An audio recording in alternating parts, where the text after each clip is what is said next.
I'm gonna start the recording. Do you want to intro it, or you want me to? Oh, you can do it. You sure? Yeah, I'm not online enough to know how to be good at intros. I mean, if I intro it, I'm gonna bring up the fact that you're on the Epstein flight logs. I'll take that risk, bro. I mean, I am what did you say? A prolific.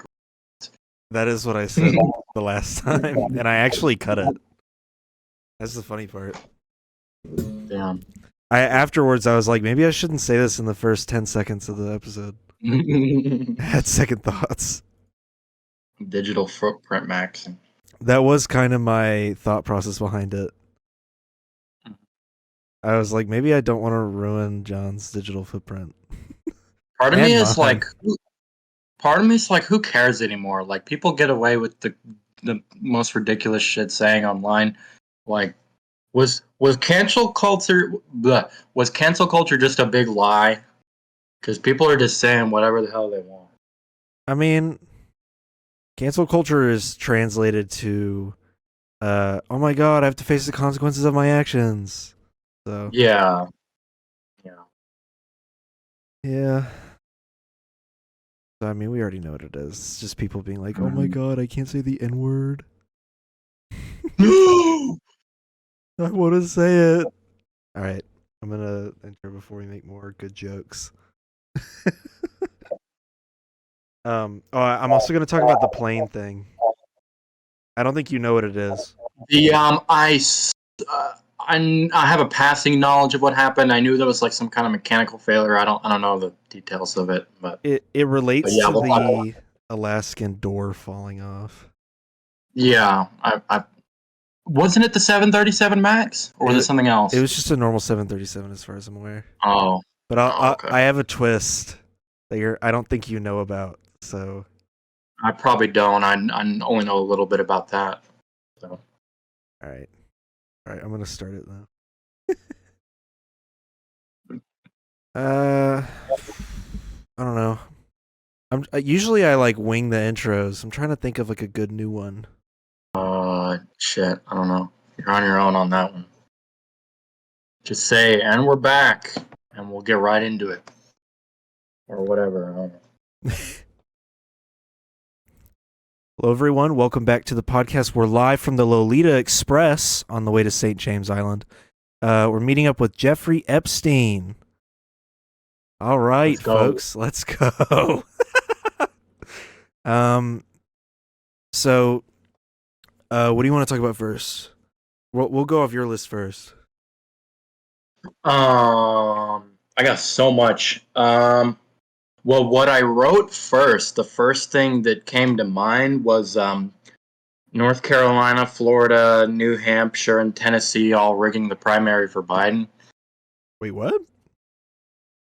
You don't know about that? They just straight up canceled all the primaries for Biden, like Marianne Williamson, Cenk Uygur, Dean Phillips, all these other Democratic challengers that want to run against Biden, because any like the average Trump supporter could beat Biden in the presidential race right now. Yeah, I Um, mean, yeah, literally. like we need some kind of primary. Like we need somebody capable of beating Trump. I don't know. I think Cenk could maybe do it. He's got the passion. I think he's got the best takes. I think Um, he's too intertwined with like he's literally Hassan Piker's uncle, and Hassan Piker's a self-proclaimed socialist. So I think the right yeah, will cling on to that and kind of, you know, yeah. I think he's the best option, but I simultaneously know that America's not ready for that yet. yeah, I mean, we just barely got over a black guy being president. I mean, dude, a yeah. Turkish guy, like, no way, dude. I guess that would strengthen relations with America a little bit more with Turkey. I don't know Yeah, because, like we desperately need that right now. but Um, I don't think Cenk likes Erdogan in Turkey, so I don't think that would happen. yeah, but oh, for New Hampshire, Attorney General, um, I think typed his name wrong. John something. John Um, Corbin. he filed a cease and desist against the New Hampshire DNC, um, basically saying like stop rigging the primary for Biden.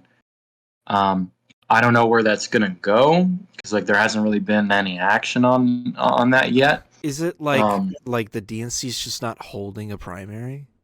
yeah, they're just not holding a primary. Like there's not going to be any debates or anything. We're just going to declare Biden as the candidate.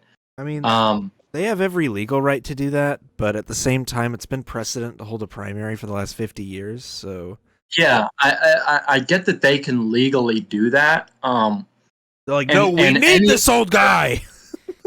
And any other election, I would have. Well, I probably would have a problem with it, but and like any other election, it's critical now because, like I said, Biden's polling so bad, Oh yeah, and it doesn't seem. I see no way out at this point. Like unless he works some kind of miracle with Israel to get them to stop, which he's not going to. isn't it crazy that 12 years ago, all it took to bring down Mitt Romney was him saying that 49% of the country are fucking idiots? Remember in 2009 when Howard Dean made a weird noise on a microphone and it cost them the entire election? Yeah, that guy. Yeah, Yeah, like I would say, can we go back to that? Well, maybe let's go back to that because now we have Jewish space lasers and yeah. and having sex in the movie theater, and you know, Yeah, all that. I can't believe that. I mean, the whole thing where Trump was like, I could shoot someone in the middle of New York or whatever street he said it was going to happen on. Like, Avenue. the fact that that could actually happen now. I don't know if you watched the argument that his lawyer was making in that appeals court case. Yeah, he can presidential immunity just across the board for everything. Yeah. I can do whatever I want. And he he basically says like, oh, unless he's impeached and convicted by the Senate, then he can't be prosecuted. Which, like, that's a very literal, like, I didn't get past the third grade interpretation of that provision. Like, obviously, that's not what that means. And the reason for that is because the revolving door of Trump's lawyers has been going on for so long that the bar has been lowered to where the lawyers aren't even passing the bar now. They're not even lawyers anymore. Like it's like his fucking like janitor from Trump Tower defending him. Literally. I took a civics class in 9th grade. Like they're flailing so hard they just don't know what to do anymore. And Alina Habba is doing the same thing. You know, just presidential immunity across the board. And he said he and his lawyer both said that applies to any president, meaning Joe Biden could order a hit on Trump right now. Yes. Right now. Yeah. I was watching a thing where they were talking about that.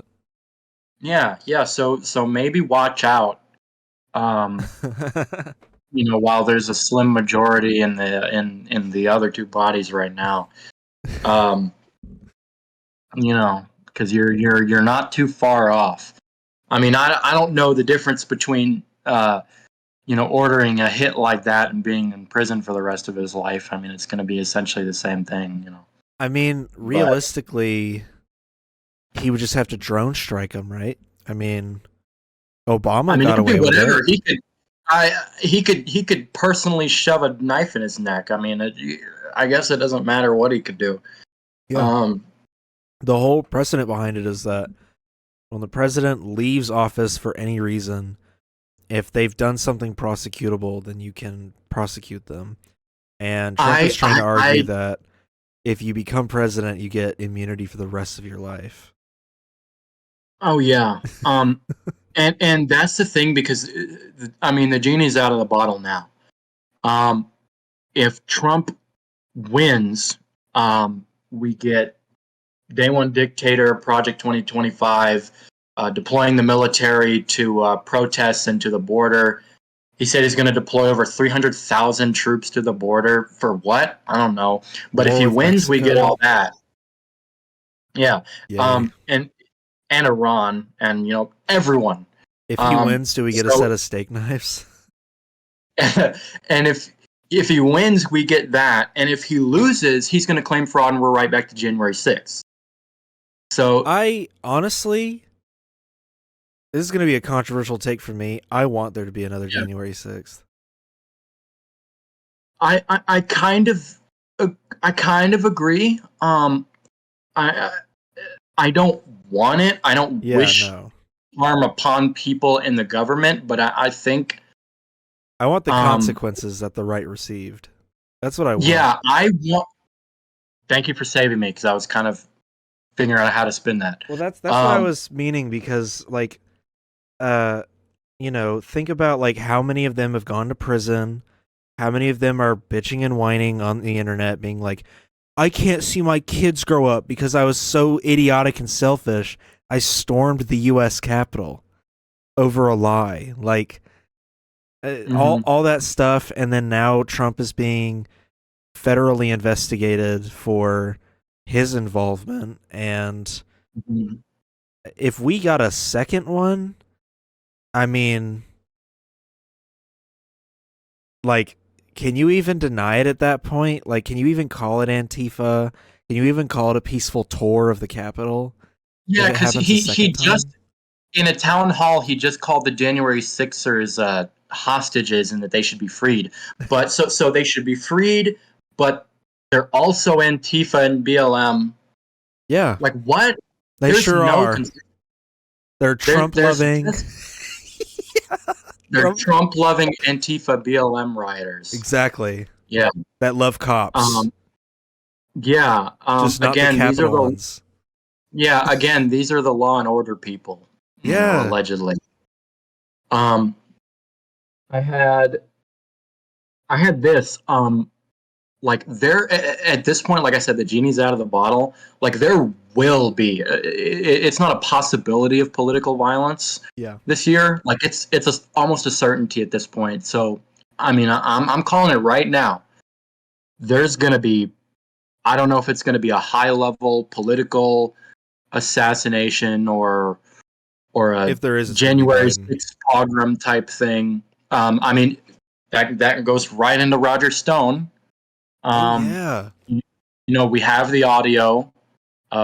Just get it over with. Who were the two guys? There were two Democratic lawmakers. It was two senators. I don't. They were pretty low level, like low profile senators that weren't very well known in the party.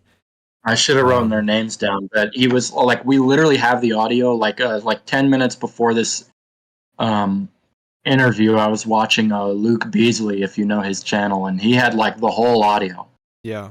It's like, you know, these people need to die. We need to get it over with. Someone needs to do it. You know, like, I mean, there's got to be some kind of investigation coming out of that soon, right? Because that wasn't that. Like, there's a difference between I wish this guy would die versus we need this guy to die and we're gonna do something about it. You know, and like it. I know he's been pardoned. But that wouldn't be double jeopardy, because that's not, you know, he didn't get charged for that. Oh, I know. So he arguably could go to jail for that, or if not jail, you know, some kind of criminal or civil type of thing. But do you remember when like there were rumors that Trump might blanket pardon himself? I mean, is that even a thing you can do, is blanket pardon, so you can just commit any federal crime you want? Or is it to pardon you for any past crime you could have committed that you're eventually found out to have committed? I know there's been speculation about that. I you know, I'm not a legal scholar on that. I don't have the answer on that. I think it would be sort of like jailing Trump. If you could do it, it wouldn't be a matter of whether or not you could do it. It would be a matter of public opinion. So it's like, would he have the balls to do it, to pardon himself? I was so wrong. These guys are actually very well-known congressmen. They're both I thought they were like federal level, right? Well, they're both House representatives. Yeah. But like they're they're people you recognize. I'll show you. I'm gonna feel stupid because I was watching Luke Beasley. He was talking about their names, and I One don't of them remember. is Eric Swalwell, who's the Mm-hmm, representative of the mm-hmm. 14th California district. The other Yeah, one is Gerald Nadler, who's the representative of the 12th congressional Nadler. Yeah, district Jared Nadler. in New York. Mm-hmm. And if you see their face, they're incredibly recognizable. They're very high-profile Democrats, and I'll drop the. Actually, I guess I could just share the screen, Yeah. but See. that's Nadler. Yeah. I know that guy. This is Eric Swalwell. Yeah. He's the younger guy. Yeah. Was Eric Swalwell in the Hunter Biden hearing? I Uh, Well, I would have known that because I watched the whole thing. So I don't know. I thought I saw his face, like in the room. He wasn't on the podium talking. He wasn't on the committee. Yeah. Would you want to move on to that the whole Hunter Biden thing? I mean, The we can. Yeah. I mean, what more can you say about um, Roger Stone wanting to kill two representatives? yeah, yeah, we can talk a little more about that. I mean, like I said, there's threats now, um, and we have the audio. Um, I just don't see how we're not gonna get like some kind of assassination attempt. I mean, between what's the guy's name? It was Nancy Pelosi's husband. Got his head beat in with a hammer. Oh, um, is a New York Times study: 75% of political murders are connected to right wingers. yeah. 55% of that is white supremacists alone. So almost 2/3 of that. Left wing political violence, 4%. Oh yeah. Paul Pelosi, by the way. Paul Pelosi, Um, yeah, that guy. yeah, no, that was a popular statistic we were throwing out during the BLM protests and riots because Antifa, by the end of it, had only killed over the course of their entire span like 3 people, I think, and the right wing, like White Lives Matter movement and just white supremacists in general, have killed thousands and thousands. Yeah. And so yeah, the percentages were like insane. Yeah, but I mean, obviously, right wing media, you give an inch, they take a mile. Oh yeah. You know. I was also going to mention when we were talking about Trump taking office and arresting political rivals and killing journalists and stuff. We got a small little preview of that. I don't know if you remember, but like in like Portland and Seattle and places like that during the George Floyd protests, people were getting like kidnapped by federal police in vans. Do you remember that? Really? Yeah, I never. there was What's footage up? of it. They would like roll up in these like military looking vans, and it'd be like federal police that would just grab these protesters and pull them into the van and arrest them. Just normal protesters. I'm tempted to say I saw that. I'll have to go find that. I remember stuff like that. I wouldn't, I wouldn't put it past cops at this point. Oh yeah. So I'd totally be on board with the possibility of that. Don't you But love? Don't you love the comparison of January 6th to the George Floyd stuff? Yeah. Yeah. One group is When like fighting for the rights of minorities. The other one's like, my guy didn't win.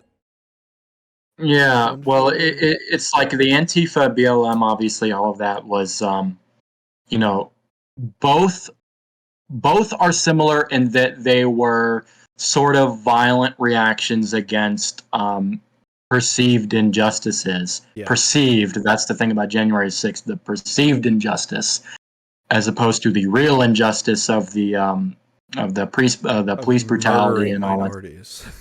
Yeah, and that's the thing. Like, yes, there were violent riots. Yes, there were left wing people, people that were just going in as an opportunity to loot and pillage businesses and stuff. But like, it's about the proportions. Yeah. Like that, when you compare that to the amount of peaceful protests, like it's basically nothing.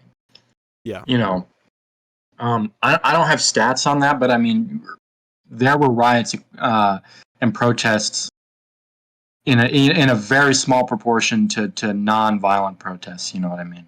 So there's that. You know, not really the same thing. Of course, Republicans are going to say that it's the same thing. Yeah. Um, Well, they don't think extrajudicial killings of black people are unjustified. They think they are just. yeah, and I mean, one was obviously a planned coup against the government. Yeah. You know, I mean, keep in mind there were bombs at the DNC and RNC. There were people coming in with hundreds of zip ties. Yeah. You know, of course, the gallows outside. For Mike. Um, yeah. Like, come on, guys. You know what are we doing here? Yeah. You know, I in 2016, I didn't like Trump from the start, but I at least understood why people supported him. He claimed he was going to roll back, you know, restrictions from the EPA on farmers. You know, he claimed he was going to build the wall and all this stuff, and he made promises like every politician does. I didn't get voting for him in 2020, obviously because you know everything we just talked about. But Yeah. I wanted to ask you this, and I'm going to go over my reasoning first, and I want to know what you think. I'm trying to decide right now if I think if you support Trump, you're just a traitor, because we have already set the precedent that, um, you know, if you vote for this person, I mean, Republicans have already set the precedent that if you vote for this person, you know, you're immediately a traitor or whatever. Yeah. And when this guy's an actual traitor, like when he literally sold secrets to foreign governments, used, you know, the government as a for-profit organization, um, you know, did all these things that are literally like treasonous. And of course, he's experiencing all the legal and criminal fallout of that right now. The fake electors, you know, all that stuff. So like, if you support Trump at this point, you must be ideologically aligned with him, right? You're not just supporting him with because I don't like the EPA, so he's gonna, you know, he's gonna help me run my farm better and stuff like that. It's not about that anymore. Yeah. So are you a traitor if you support Trump? I want to know what you think about that. I would say more realistically, you're just a conned, brainwashed victim of like a cult. You know, the people that are still like flying the flag and you know, saying he never lost in 2020. The people that are doing all that shit are. I don't know if I can generalize the whole base. It's in like sections. It's like a section of them are like Mhm. that, where they're into the QAnon garbage and they think like The Trump is true the Kool-Aid drinkers. the people who took all those drugs like hydroxychloroquine and now they're all like having adverse medical effects from it years later. And you know, I feel like you've got that crowd, and then you've got the rich people that are like, I just want tax breaks. And like Yeah. some of those guys are jumping ship to somebody else, but like that's one part of his voting base, and then I think the final part are just racists. You Yeah, know, I yeah, don't but here's go ahead. I don't know if you can call them all traitors. I feel like they don't see it that way. They see it as like the president got the election stolen right out from under him, and it is only justified he is returned to that office. So in their mind, it's not really traitorous. In their mind, it's like he's owed this reward almost, or he's Yeah, owed his return to the throne. and I get that, but and I agree with that there are like different crowds of some people are just like I just want tax breaks and stuff. Yeah, Of course people vote for the same candidate for different reasons. I get that, but the other part of me is like the facts of the case are so clear and obvious right now of what he has done, is doing, and is going to do. yeah, Eh, eh, like I don't want to say there's no excuse for being brainwashed. I know that sounds ridiculous to say, but it's sort of like supporting Israel at this point. Like when the facts are so obvious, Yeah. there's no excuse to believe that. You know, there's absolutely none. Um, but yeah, I'm still kind of fighting myself on that. But no, I totally get what you mean. Like some people are just like, I just want tax breaks. Yeah. But like everyone with a brain has jumped off the Trump train. Um, and now we're just left with the true believers. You know.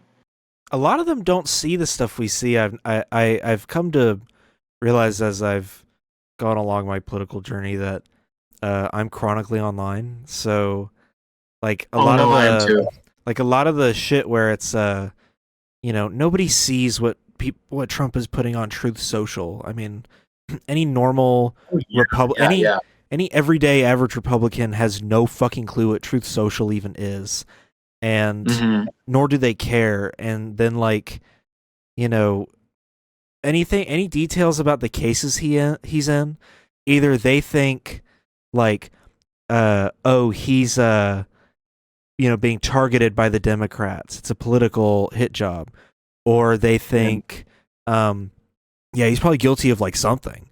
And then there's the people that are like, ooh, I don't really care.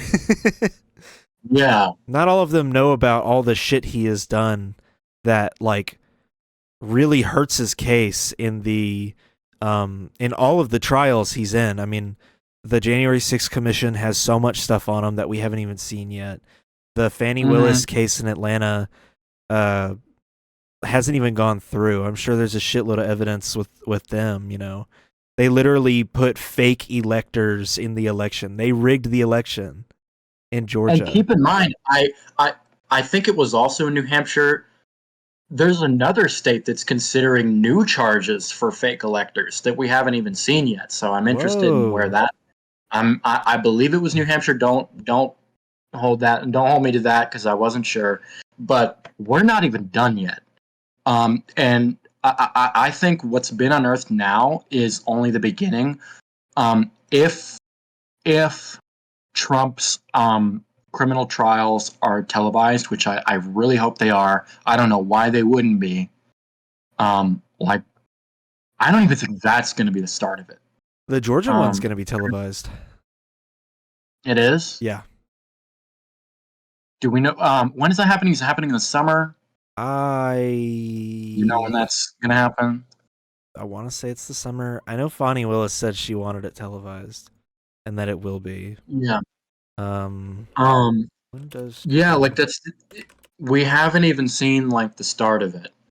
Um, and August I and 5th. we definitely haven't seen the end of it. Yeah. You know, August 5th apparently. August 5th. Yeah, I knew it was sometime before the end of the year. Um, but yeah, I mean, when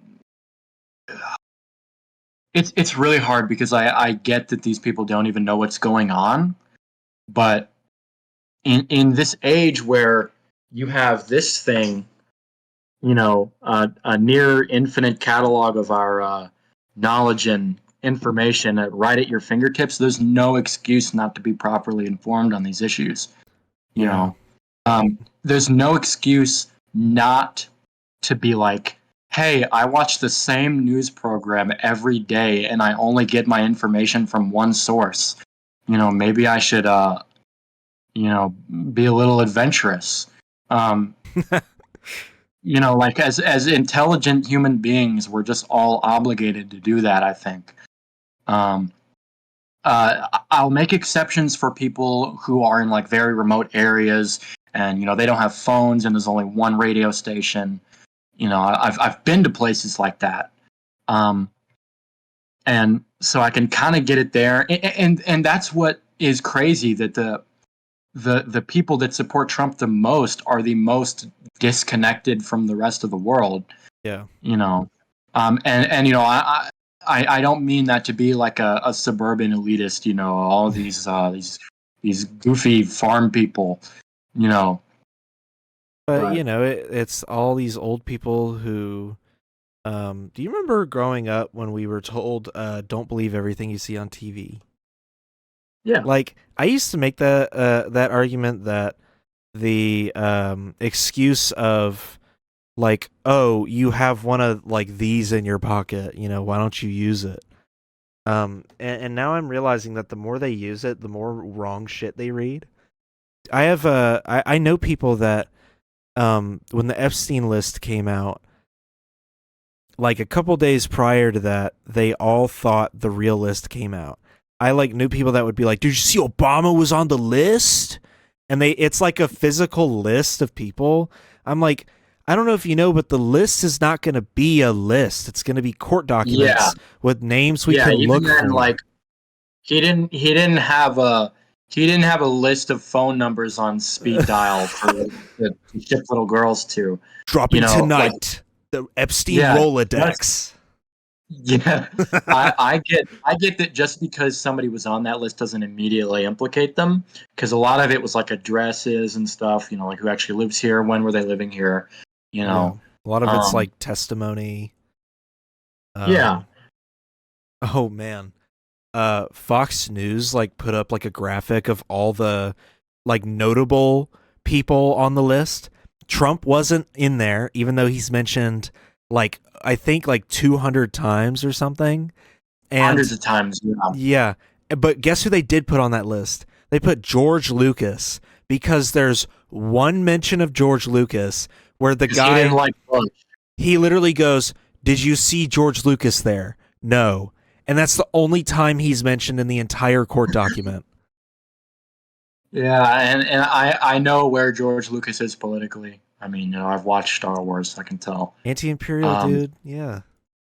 yeah, I mean, I didn't know that. I didn't even know he was on the list. But I mean, then again, he's not really on the list, Yeah, he's like briefly Um, mentioned. and then, like I said, even if he was on the list, he's not necessarily instantly Yeah. incriminated. Um, never mind that. Um, I mean, never mind that Trump literally said that Epstein likes him young.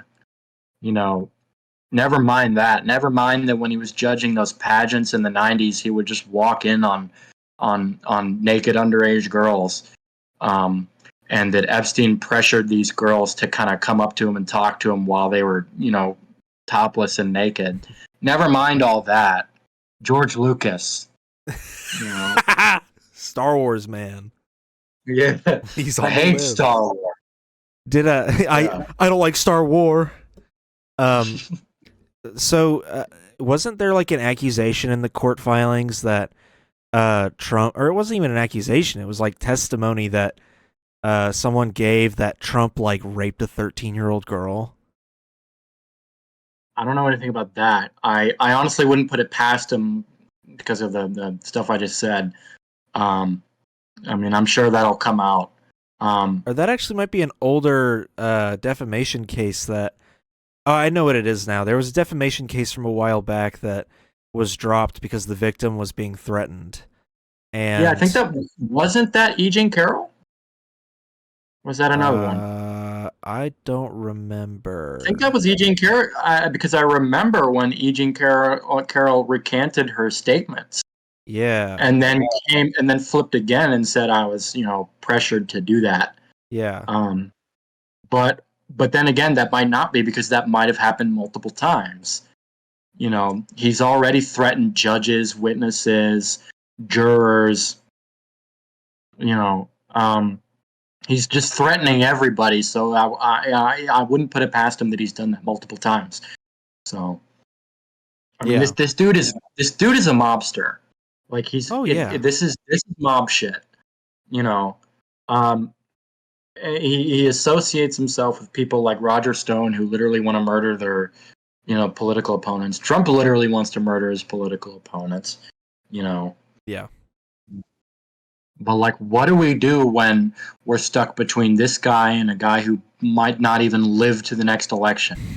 Um, I don't know if Trump will live to the next election. I mean, I'm like what I'm counting on. I'm literally counting on them both to die before November. Like that's where I am at this point.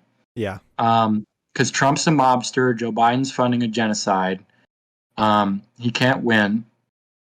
Um, uh, Maybe he can. I don't know. That's another thing I'm kind of fighting I with think he. myself on. Is it too late? Is it too late for him to come back? I kind of think it is. I don't think Because he's so there's. stubborn. Yeah, He's declared himself a Zionist.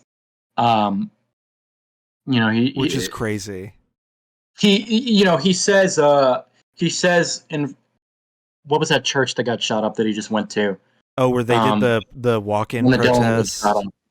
Yeah, like he'll go he'll go to the press and all that, and hey, we're working with Israel to make sure they Yeah, minimize.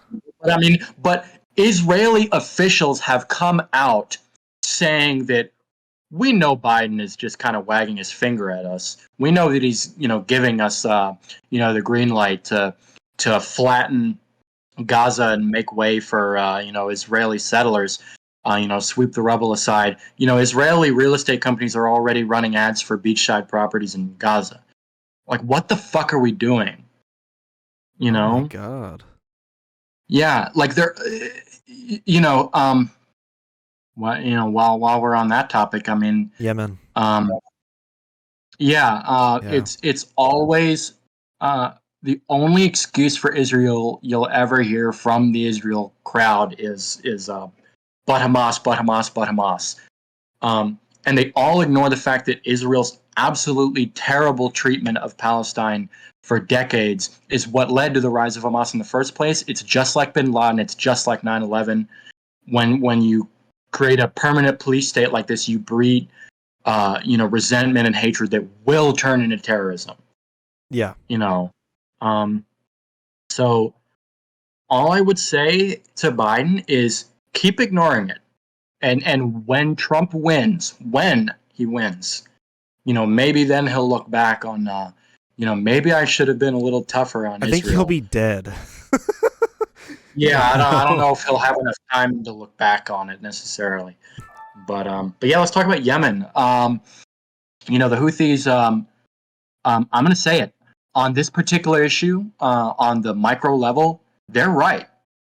Yeah. Um, they're still crazy fundamentalist Islamic terrorists, but they're right on this. Yeah.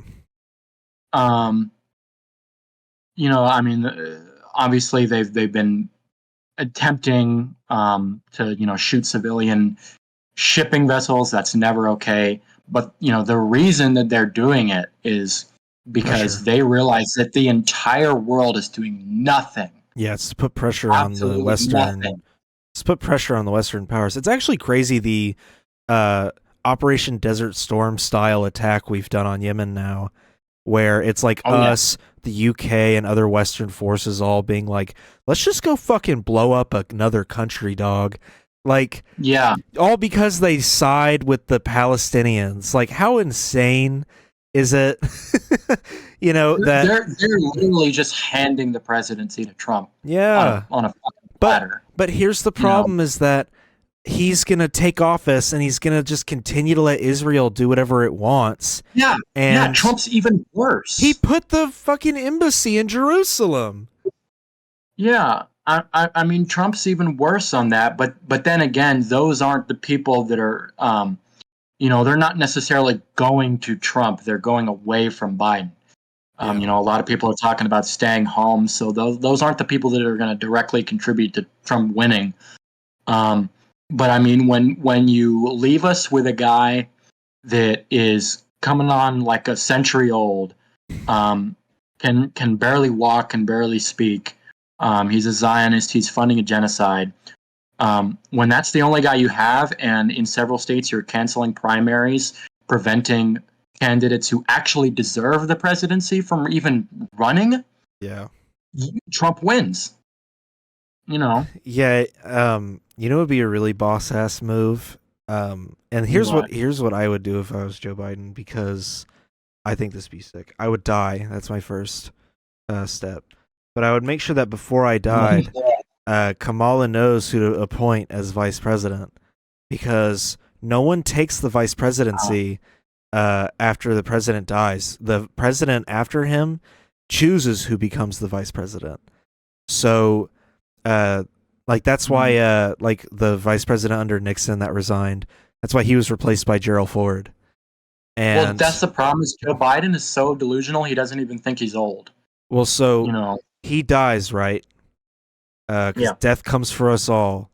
And then Yeah. Kamala immediately appoints Hunter Biden as the vice president, and then she resigns.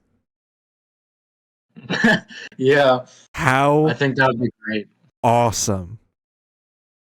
And Hunter then chooses George Soros as the vice president Oh yeah. to That would be stack it even higher, dude. Yeah. That would be great. What a boss ass move that would be. That'd be great. But with while we're kind of on Israel, why don't we talk a little bit about Russia? Obviously Ukraine's been more on the defensive ever since Republicans have just decided they're going to abandon every country but America. Oh, it's every senator and representative though.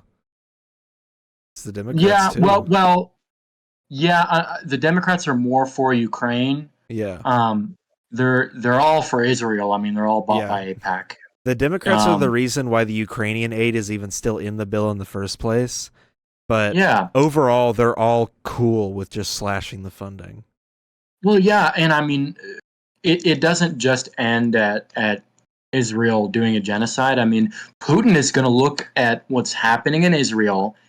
He's going to say, okay, Americans are being massive hypocrites, and there's no way I could ever compete with the brutality of Israel right now. So game on. Yeah. Yeah, because he has been speeding up. He's going to be emboldened. Well, they've already been doing that. Russia's already started ramping up its offensive against Ukraine. Yeah, I mean they're back to bombing cities. Yeah. They kind of went away from that. They didn't really care that it looked bad. Like that's not why they stopped. They stopped just because it was, tactically not necessary. But I mean they're back to doing that. Putin's emboldened, China's emboldened, Israel's emboldened. I mean, what do we do? And I mean that's the thing. Like I know Cenk Uygur has no shot, but I know he would be incredibly tough on these issues, and he has the level of outrage necessary. At this point, I mean, some people don't like that. I get that some of the stuff he says and the way he acts is kind of unprofessional, but I mean, who set the precedent for being not too professional in the presidency? There's also a frightening thing with his loyalty to people that he knows. I don't know if you remember a few months ago when Anna Kasparian, when the co-host on TYT, Anna Kasparian, I think that's how you say her last name. I watch her. I don't know if you remember, she made that really weird tweet about being trans, like how hard it is to be a cis woman or something like that. It was like a very very tone deaf tweet, and then she started kind of leaning into the transphobia a little bit on TYT, and then she almost did a full party switch. I assume someone behind the scenes was like, you gotta fucking cut it out or else you're gonna be joining Dave Rubin in the TYT graduate arena. Yeah. But Cenk was defending her to some extent, and pretty much destroyed a lot of his reputation with a lot of those super left-wing people on the internet. And talk about media bubbles. I didn't know about this at all. Yeah, it's very chronic. Birthing persons?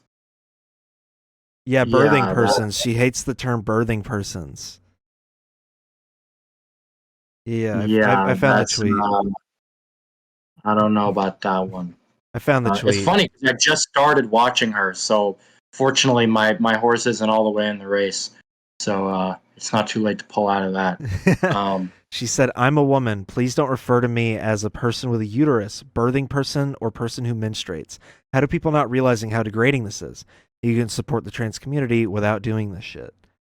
I And guess on a micro level, I get why a woman would have a problem with birthing person because maybe I don't know I don't know the history of that term or the context in which it's used, but to a woman, I guess that could be seen as kind of oh well, you're saying women are just breeders. yeah. I don't know if that's the context that was in. So But yeah, I mean the whole like being a cis white woman is so hard. Like, come on, so you the know. the context behind why people got mad at the tweet is because the tweet came out around the time that a lot of the anti-trans like rhetoric was starting to really like go off, Yeah. and it kind of felt like oh yeah, you're trans, but like guys, me, that's how it felt. That was kind of the atmosphere at the time. This was March last year, so it was like Mm. right after the midterms and all the trans stuff failed in the midterm, but then they kept pushing it harder. And Mm. so during all of this, instead of like being a ride or die for the trans community, she makes this super like kind of critical of trans communities tweet of like the Yeah. few trans people that are calling her those terms, or like the some of the Republicans that are also calling her those terms. And so it was just a very like, yeah, you guys are struggling, but like me. And there's a lot of follow up to it where she doubles down, then triples down, and then never Mm. apologizes for it, and then just gets like overly angry about it. Yeah. And I'm like not gonna defend that. it's like a white person being like, God, quit calling me cracker, like during a BLM protest. Yeah, like that's the hardest thing that they've ever like grappled with in terms of like racial stuff as white people. Is somebody Yeah. called you a cracker when you know non crackers have had literally like thousands of years of persecution and all that. But I'm yeah, I'm not gonna defend that at all. Um, that is funny though because I literally like only about a week ago started like more consistently watching her because I was like, oh, I kind of like her takes on Israel. That this always happens. Um, I see somebody covering a particular issue, and then I'm like, yeah, I like that. And then I see them covering another issue, and I'm like, oh God, Yeah. you know, like does anybody completely line up with all of my ideas? Because like even mainstream Democrat, like I saw Jamie Raskin in the Hunter Biden hearing, um, like was just absolutely dog walking Republicans, and it was beautiful. Um, and then like immediately after he goes on CNN and does the whole but Hamas thing, and I'm like, oh God, Yeah. watch it, Jamie. You It know, it it, it ruins every Democrat, like almost yeah. all of them. And I Except said, for like AOC and Rashida Tlaib, and I think like one other. Like, there's literally no one that's actually on our side. You well, know. so I said during a couple episodes ago, I was like talking about the response to uh, Bernie Sanders not immediately calling for a ceasefire like he has in the past, Yeah. and like he would cause for like a de-escalation and stuff like that, and like for them to pull out of Gaza, but he wouldn't Not a use the cease. word ceasefire. Yeah. And but he was still expressly anti-Zionist. That was the part Yeah. that where I was like, yeah, he's not using the word, but it's like very obvious, also based on his previous statements, that he doesn't agree with Israel's stance on Gaza, and like people are still dogging on him, and I'm like, guys, we don't have a lot of people left. Like, I understand that the bar is here for like people that we want to support. Like, you have to be against the genocide for us to support you. That I get, but when like they're very clearly against the genocide, they're just not using the specific buzzword that we all use. Like, we can't immediately cast them into the fire with all the other guys. I mean, Yeah. Bernie And Sanders. then again, to your point, he's gone even harder now. He's I think the only one of our only representatives that senators rather, that said no more money for Yeah. Israel, not just ceasefire, no more military funding, or I think he said funding of any kind. Like, we're dropping the leash on Israel completely. I mean, of course, he's in no position to follow through with that, unfortunately. Yeah. But I One mean, even then, senator. he's yeah. But I mean, like, to your point, like, he's gone even harder since that point. I wish that other people would join him in doing that, but I just don't think that's going to happen. Yeah. Well, and like Bernie Sanders repeatedly proving himself to be the only person on the right side of history. You know, even John Fetterman isn't pro. Even John Fetterman's pro-Israel. yeah. You want to talk about a party switch? John Fetterman just saying, "I'm not a progressive. I'm George Santos. I'm not even the candidate that you voted for." Pretty much. His stance on Israel, like, was literally sent to AIPAC for approval. Yeah, his stance on Israel is very scripted and like cookie cutter. It's kind of embarrassing, actually. It's like very clearly his staff wrote it up, and he's like, Yeah. "I'll go along with it." Yeah, like he doesn't write his own opinions. And then 3 days later, he's like, "Guys, I'm depressed, and I'm gonna be open about it. I'm gonna wear a hoodie again." That's what men should do. But then again, it's like I mean, obviously, this has just completely like shattered my trust in the government, because like even then, when somebody's campaigning claiming to be a progressive, like, you can't even trust them anymore. Yeah. Because are they just going to pull a John Fetterman? Vote for Biden again. He's going to have a very left-wing second term. Did you see that? Did you see that? His Joe Biden's like campaign team was like, a second term with Biden will be a lot more left-wing. I'm like, the fuck is he gonna do? I'm like, that man's not like, gonna do that shit. He's not. I mean, obviously the Republicans are like, they love to claim him as like a liberal, commie, whatever, pinko. But like, he's very much a centrist. He is like the establishment corporate Democrat. Like he's right in there, and people want to paint him as this like crazy progressive type guy. He's really not. I mean, the only things he's really progressive on, see how I can't name anything, like right, like the only thing he's even done remotely, debt, I guess, for a little bit, barely. Yeah, and then he pulled it out under the rug. In addition to the whole Israel thing, that's one of the other things that months ago, before October 7th, was tanking his polling, because he pulled the rug on the student debt relief, and he does the classic dog and pony thing of we can't afford this type of spending. Like our military budget alone, we could flatten every country in the planet 100 times over. But we can't do healthcare. We can't afford it. We can't cap insulin price. I mean, to be fair, he did do that. But I mean, for the longest time, it was like, we can't afford this stuff. Like, come on, what are we doing?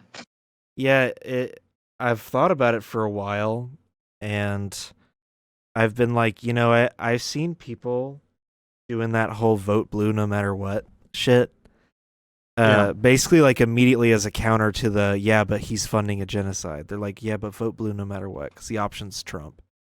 And I'm like, but like, let's say, because I saw a popular leftist. Huh? Let me know what you think, but I was going to say I kind of agree with that, because the bar is so low at this point. But yeah, what's your take on that? I saw this like left-wing-ish streamer who, like, I don't know why he would make this comparison, because it really kind of ruined the point he was trying to make, where he went, if you had the choice between 99% Hitler and 100% Hitler, I would choose the 99% Hitler. And I'm like, but like, no, I mean, that's just such a horrible comparison. Like, let's say Biden gave us free healthcare and did the student debt relief, and then capped, prices on stuff, all that stuff. Let's say he did all that stuff. And then he turns around and goes, "Yeah, but we love Israel, Jack. Keep killing them Palestinians, Jack." Yeah. I just wouldn't vote. There's always the third option. Don't vote. But then again, I disagree because I'm assessing the projected damage to the country. I think America could survive 4 more years of Biden. America will not survive 4 more years of Trump. Yes, Biden is funding a genocide. He is 99% Hitler on this issue. But he's come out and said political violence never accepted in the country. Then again, like I said, the bar is so low at this point. So I would say that not voting or voting for doing anything other than voting for Biden, whether you're going to try and vote third party, in my opinion, you're handing to Trump, because Biden, like, yes, I said he's 99% Hitler on that issue, but he's not an overt fascist theocrat the way Trump is. Yeah. If Biden wins, there won't be a Project 2025. There won't be Muslim bans. So I guess I'm assessing, like, how do I think democracy will survive with Biden? I would say yes. I think, like I said, political violence at this point is a certainty. There's no way around it. The genie's out of the bottle.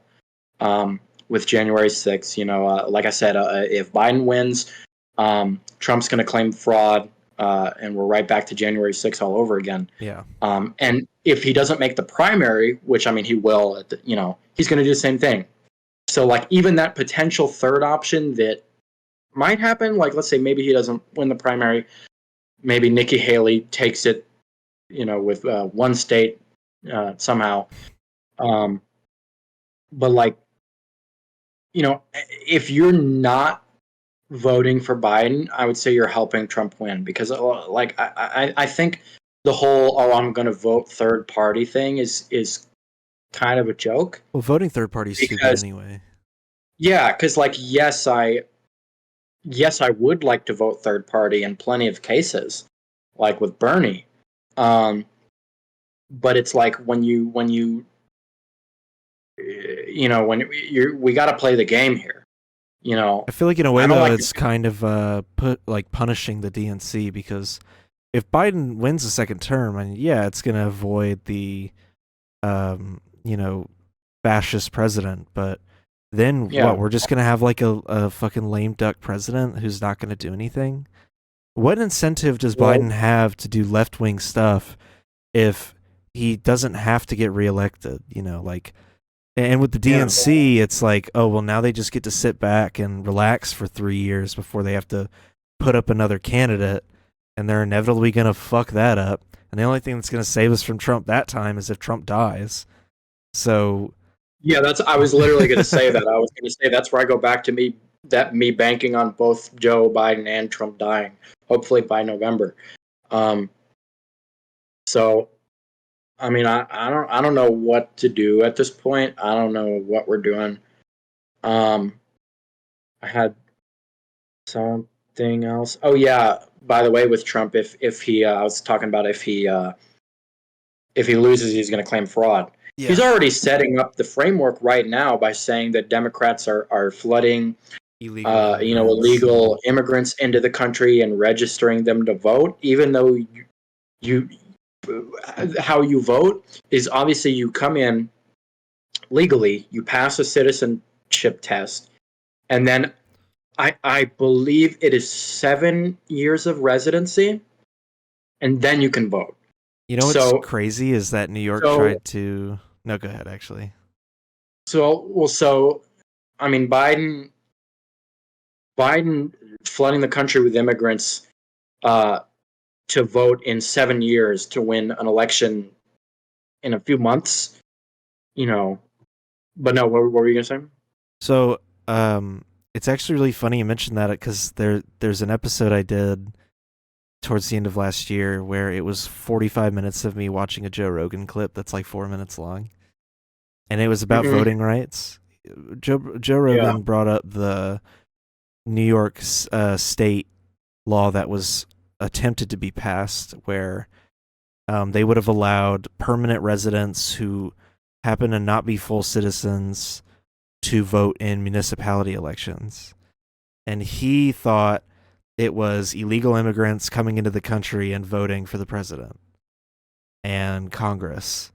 And it's They just, said municipality elections, yeah, right? so, yeah, because constitutionally, if you're not a citizen, you cannot vote in a federal election, but it doesn't specify local and state elections. Those are up for the states and local governments to decide. And so New York was going to let like permanent residents who maybe weren't citizens yet or didn't want to be a citizen, but they live here permanently and they contribute to the economy and they're as much a citizen as anyone else. They just legally aren't one. It would allow them to vote in like, for mayor, for governor, for like your local representative in the state Congress and stuff like that. And the state Supreme Court in New York struck it down. And even though it seemed legal from the jump, I don't know what grounds they used to strike it down, considering the law seemed to follow every law that was on the books, but it got struck down anyway. And Joe Rogan interpreted it as New York barely saved from an immigrant overload voting for the fucking president. And I'm not going to deny that the border is a problem and that we don't have the infrastructure to deal with some of these sudden like flows of immigrants. But people act like immigrants just are coming in to destroy America when they are literally coming in from countries to escape war, escape poverty that we caused. We've started. Yeah, much of which we have caused.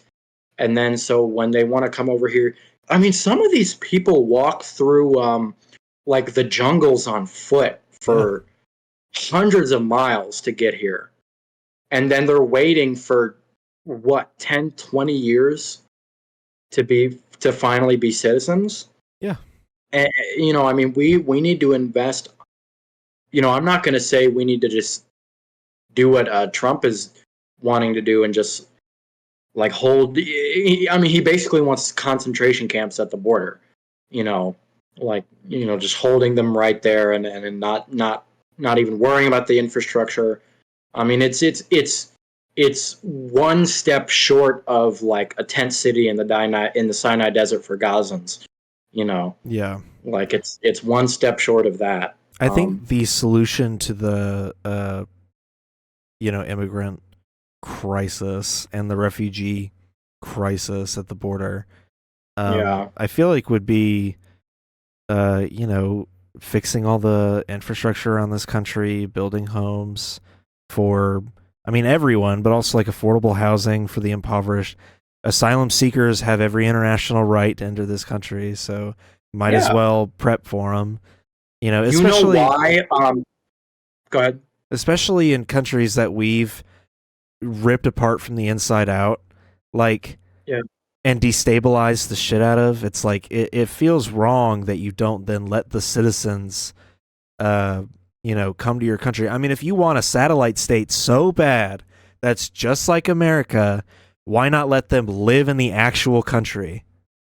Yeah, and I mean, there's that goes into like the cartels and stuff. We want to bomb all the cartels and stuff. But I mean, there's a reason that we don't designate officially those cartels as terrorist organizations. Yeah. Because I mean, if you know about asylum seekers, you probably know that designating them as terrorist organizations would allow millions of Mexicans to claim asylum, and of course, we don't want that because brown people, you know, Who are willing to work and do the jobs white people refuse to do. Yeah, fully. Yeah, and never mind that like immigrant crime is vastly smaller than like I mean citizen crime. Like straight white people, killed plenty more people than immigrants do. Yeah. Just by proportions alone. Um, and I mean, it's like it's one of those things where it's like, yes, there are problems, but like it's massively overblown, and doing things, doing the things like Greg Abbott is doing, where they just cart immigrants into other states. Yeah. I mean, is that human? Is that human trafficking? Yeah. I mean, that's literally human trafficking, right? It is. It's Like, legally and like literally it's human trafficking. sanctioned human trafficking. Yeah, it's like I don't know how to put it. It's like in the eyes of the American people it's okay because they're getting the big bad brown people out of the state that they live in. But like they end up shipping them off to these other states where they're well taken care of, have like a much easier path to citizenship than they would in fucking Texas. And then like you're basically creating your own boogeyman at that point. Because if you ship enough of them to these Democrat majority states, when the next census rolls around and all those people have become citizens at that point, then they're going to get more representation in the House and they're going to have more voting power in the elections. They're digging their own grave with this. I never thought about that. Yeah, like the Martha's Vineyard thing is a perfect example. Mm-hmm. How like everyone there... Yeah, like everyone there, all these rich people were like, oh no, let us take care of you. You don't know where you are, we'll help you. It like completely backfired when it happened. Yeah. Yeah, and I mean, that's Republicans doing what they do best, digging their own graves. So. Surprised he's able to do it in the wheelchair. Was there something else? Oh yeah, like speaking of the border, like the whole like the fentanyl thing. I was watching. Did you see Jelly Roll's like committee like hearing thing about fentanyl? Did you hear about that? Do you know who Jelly Roll is? I didn't. No, I don't. He's I think he's a rock and roll guy. He's a musician, and he did some kind of like congressional hearing about the fentanyl crisis, and they want to pass the Fend Off Fentanyl Act, which, among a couple of other things, will criminalize the illegal use of I think it's xylazine or something. It's a sedative or an anesthetic that is used in producing fentanyl. And they're also going to provide state and local law enforcement with fentanyl screening devices. That's going to do shit. Yeah, it's not going to do anything. That's going to do literally nothing. I mean, keep in mind that we didn't create the black market for this stuff, but I mean, we're kind of sustaining it. Do what? Pharmaceutical companies did. Yeah, like we're kind of sustaining this black market, and I mean, we should. Let me know your opinion on this, because I think we have historical precedent with prohibition. If you do what you're doing with do what some states are doing with weed and CBD right now, if you decriminalize and tax it, that black market is gone. Yeah, that's the solution to all drugs.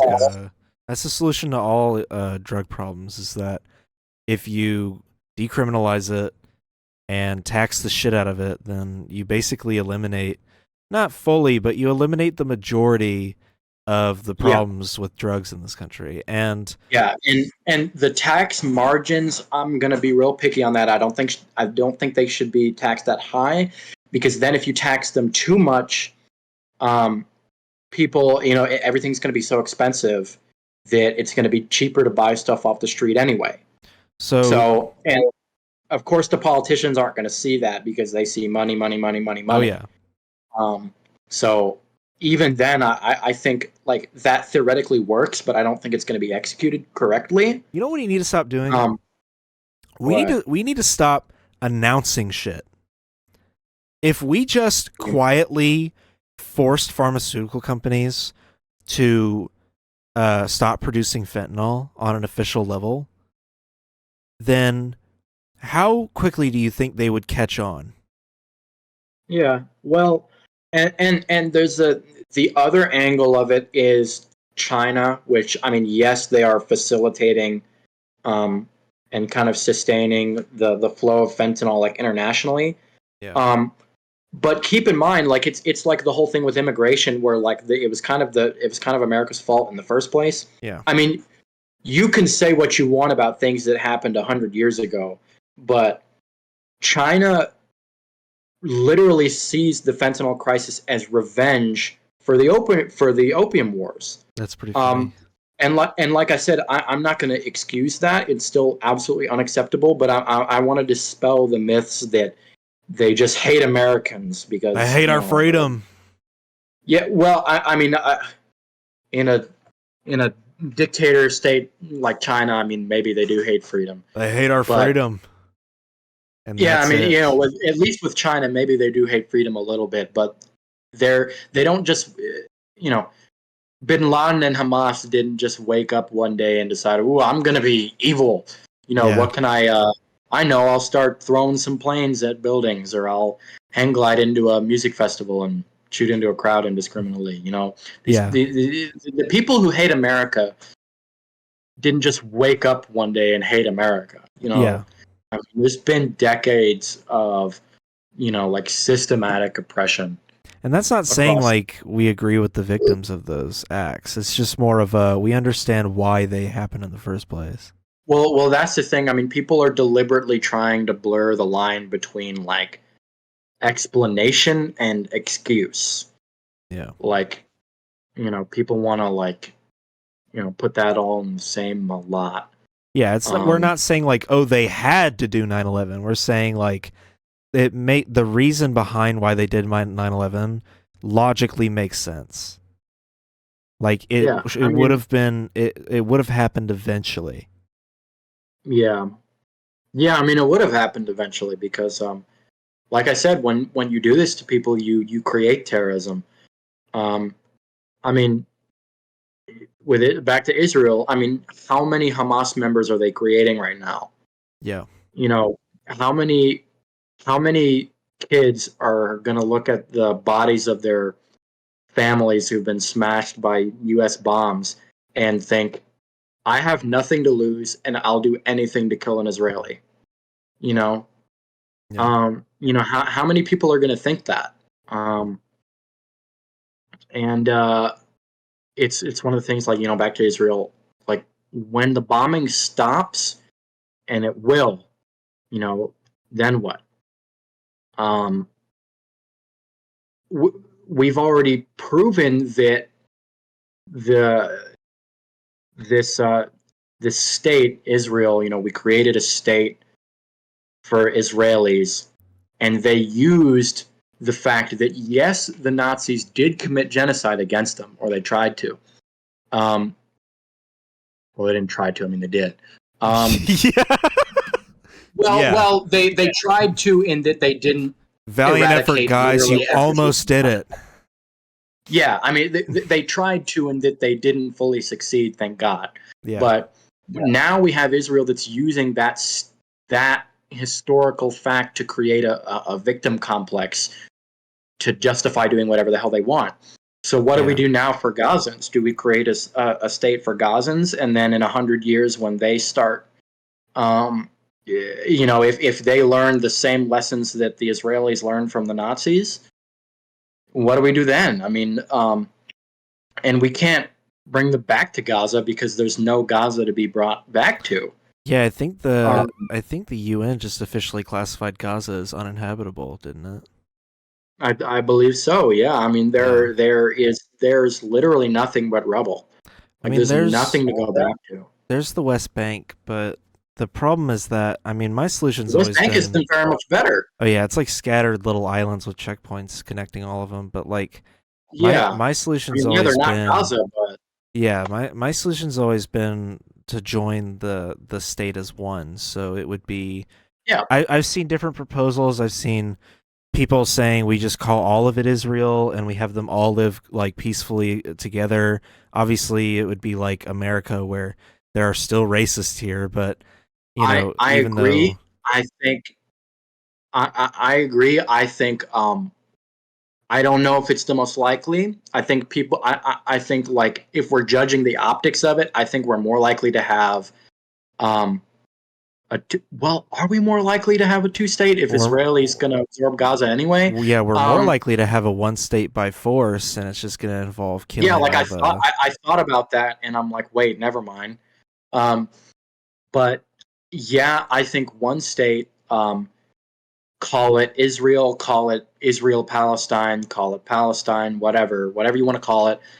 You know, human rights for all, secular liberal democracy. yeah. You know, because again, we haven't even talked about the fact that like Israel in its current form is an ethno state, a theocracy, or both. Yeah, imagine if Um, like the and if we're going to American condemn regimes like Saudi Arabia or Iran for being like barbaric theocratic dictatorships, we need to condemn Israel for doing the exact same thing, you know, just on the other yeah. side of the coin. Well, yeah, like imagine if the American Constitution said like this is a nation for white people and shit like that. Like wouldn't that be Yeah. nuts? And Yeah. you know, it's really ironic that the Zionist right-wing government of Israel uses um you know, like the Holocaust and stuff to try to garner sympathy for their cause of genociding Gazans because You're Bibi doing the well, Holocaust. that, but also Bibi Netanyahu is a huge Holocaust revisionist. I mean, this man like literally said that Hitler was a gift from God, pretty much, because it led to the creation of Israel. I mean, like this man does not. He says that Hitler didn't want to kill Jews. Like that's what Yeah. he says, and you know, and also I love when Americans are trying to say this is not a genocide. They're like, no, no, no, it's not, and it's only because they don't speak the language that they speak in Israel that they don't. Brown people. Well, like they don't speak Hebrew, so they don't know what they're saying on those news networks. Where You it don't have to. You well, can copy I and know, paste like what they're but saying. they I'm don't not put arguing with that you on they don't put that. that effort in. So Yeah. when they, you know, they don't watch any of these things because they don't understand it, and then you watch them as someone like us who have translations and stuff, and it's literally these like people going on these news networks in Israel going, we're going to kill every brown person right next door. We're going to wipe them Yeah. all out until they're all gone. These dog trash people, all gone. And it's like they're saying they're going to do the genocide. And these stupid And ass Americans are like, no, guys, no, they're not. yeah, they're openly admitting to it. I mean, uh, you know, we want to turn Gaza into a parking lot. Gaza will burn. Um, All the you photos know, of Israelis like kicking back in a Amalek. lawn chair, drinking a beer while watching the bombs go off in the Gaza Strip. Have you seen those types of Yeah, photos? yeah. I mean, I've seen Israeli soldiers like sifting through rubble, like finding personal effects Yeah. and like pissing on them Gifting and it to stuff. You their. know. Have you seen the guy that stole jewelry from a Palestinian's home and brought it back to his wife? Yeah, that like that to any to like a literally to a sane person.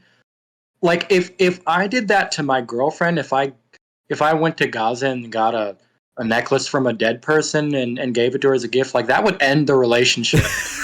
You know, Here's a like in trophy. a yeah, in a sane like to sane people, that would literally be the end of the relationship right there, because you know you're a freak.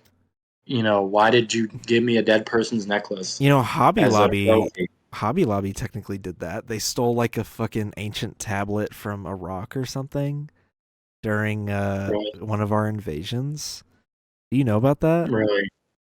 I don't know about that. I wouldn't put it past these companies though. During the War Um, on Terror, they took like this biblical ancient tablet that had like one of the original Bible stories inscribed on it, and they like yeah. stole it from, I think, Iraq, and the U.S. Um, government like forced them to give it back like 8 years later or some shit like that.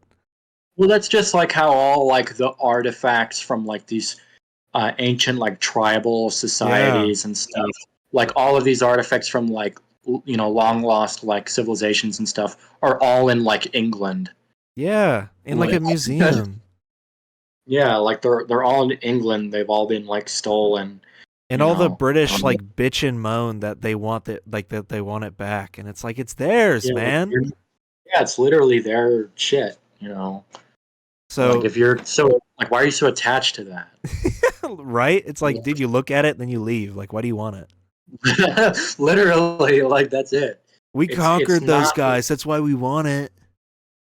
Yeah, and I mean, unless you're trying to assimilate their culture, which I suspect some of these people are trying to do. There's no reason that you would be offended by that. You know. Have you ever been to like a spiritual shop or anything where they sell Mm, like Hinduistic, symbolistic like items I mean, you or know me. Like I would never set foot in one. well, Like I have, and I'm not into that stuff. they sell like in like Native American stuff, or they'll sell um like like Hinduistic or like Buddhism stuff and all that. But a lot of the time it's ethical because the people selling it are from those regions and or are Yeah, of that and that's like culture. independent vendors. But when I walk into a shop like that and it's ran by white people, I get so uncomfortable because I'm like, why do you have this? Where did you get it? Like what? Like I get that. I I would kind of have the I just work here mentality. You know, um, like of course it's like I'm trying not to like out personal information. Um, a certain place that I worked, you know, was like very complicit in the whole Israel thing, and it's like I worked there for a Oh while because yeah. I worked there because it's not McDonald's. You know, uh, I'm not ideologically aligned with this. Okay, yeah, and then maybe I need to be a little more consistent because that goes back to every Trump supporter is a traitor. I mean, I get I For just work here. yeah, I feel like for us it's different if we're just trying to stay alive and make money to stay alive. Yeah, But I mean, in this capitalist society, like you do whatever you can. it's why I At don't this point. blame some of the people who did serve in the IDF and they don't support the genocide because the IDF is mandatory and Oh, yeah, like the punishment for not doing it is like yeah. a lot of your rights are gone. You go to jail for a couple of years. If you leave Mhm. Israel, it's like damn near impossible to return.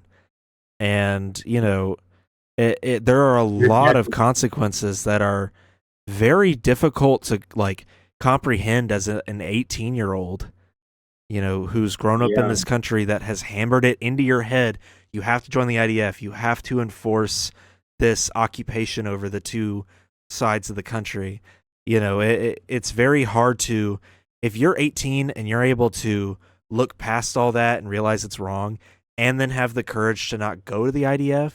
That's cool, but a lot Really of good. 18-year-olds can't do that and they don't realize till later on that it was, that what they were doing was wrong. But a lot Hmm. of them don't have that ability to comprehend that, or they don't have the courage to do it. They don't want to That's the risk the thing. consequences. That's the thing. It's like, are they gonna have like? I don't know if they will because, like you said, that's been hammered into them so deeply. Like they're true believers. Yeah. But I was wondering, like, is the IDF gonna have an Iraq moment where maybe not the people who orchestrated the attack, but like the people on the ground are gonna realize we fought for a bunch of bullshit. Um, but then America is a secular liberal democracy Yeah. where we haven't made it at the societal level, like enforced these It's ideas. not an ethno state. Yeah, we're not an ethno state. So it's like I don't even know if we're gonna have if they're gonna have like an Iraq moment where they realize that like they've been a cog in this like evil system. Yeah. Um, Do you think it's do you do I think think what? there will be in the future, I mean we already know there probably will be based on reports we've already been getting. But do you think later on it'll come out that there will be an Abu Ghraib moment in Gaza where there's a torture prison and they're like burning bodies and taking photos Well, with it's already them? coming out. I mean, like I said, that Yeah. we like that was something in the ICJ hearing, evidence of torture, Yeah. torture of children, torture of the elderly, torture of the disabled. You know, they weren't just bombing them. Those camps where Um, they're making those kids like stripped down pretty much. yeah. Yeah. I mean, they're already doing that. It's like it's not a matter of like, this might be happening. It's not a matter of we think we know what's going on. And that's where Yeah. like, how can you even support Israel?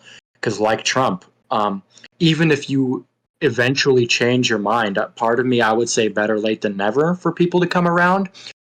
But from day one, the facts of the case have been very clear and obvious. Yeah. Um, so it's like I don't even care that those people come around, you know, Yeah. I will say because I'm we're go ahead, sorry. no, I mean The I was delay makes at it the end hard of to that. tell when you're done with your No, I was at the end of that train of thought. oh. I will say You said what? I'm surprised by how long this has stayed in the public conscience. 4 months Oh is yeah, very impressive. that's the thing. I mean, like that, and that's what's going to kill Biden is because Yeah. he literally thinks like him and Blinken have had conversations, and we have like transcripts and stuff.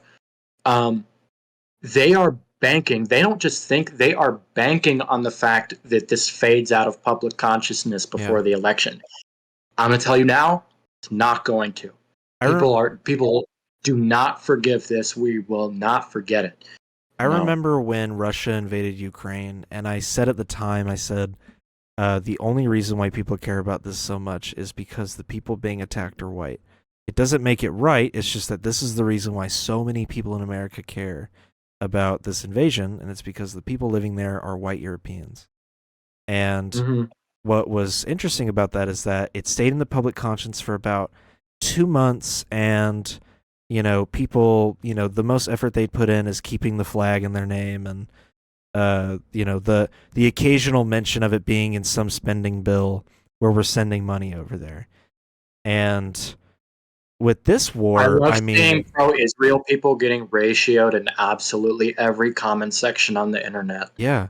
And with this I'll tell war, you, I love that. and I don't even want to call it a war, with this like full-on invasion and Massacre? massacre and genocide, I'm shocked at how from October to now January of the following year, people that I am friends with, people that I follow, people that I align with politically, people who I didn't expect to align with politically, still posting every day about it, still constantly talking about it. It's always on my mind. I'm hearing new things about it every week. I'm Yeah, I mean, I've made shocked. it a mission. I've as you've seen on my Instagram feed, I mean, I've been posting this stuff about almost every day. I haven't shied away from posting dead Palestinian kids with their heads blown open Yeah, because I'm kind of on the other side. I see nobody close to me talking about this.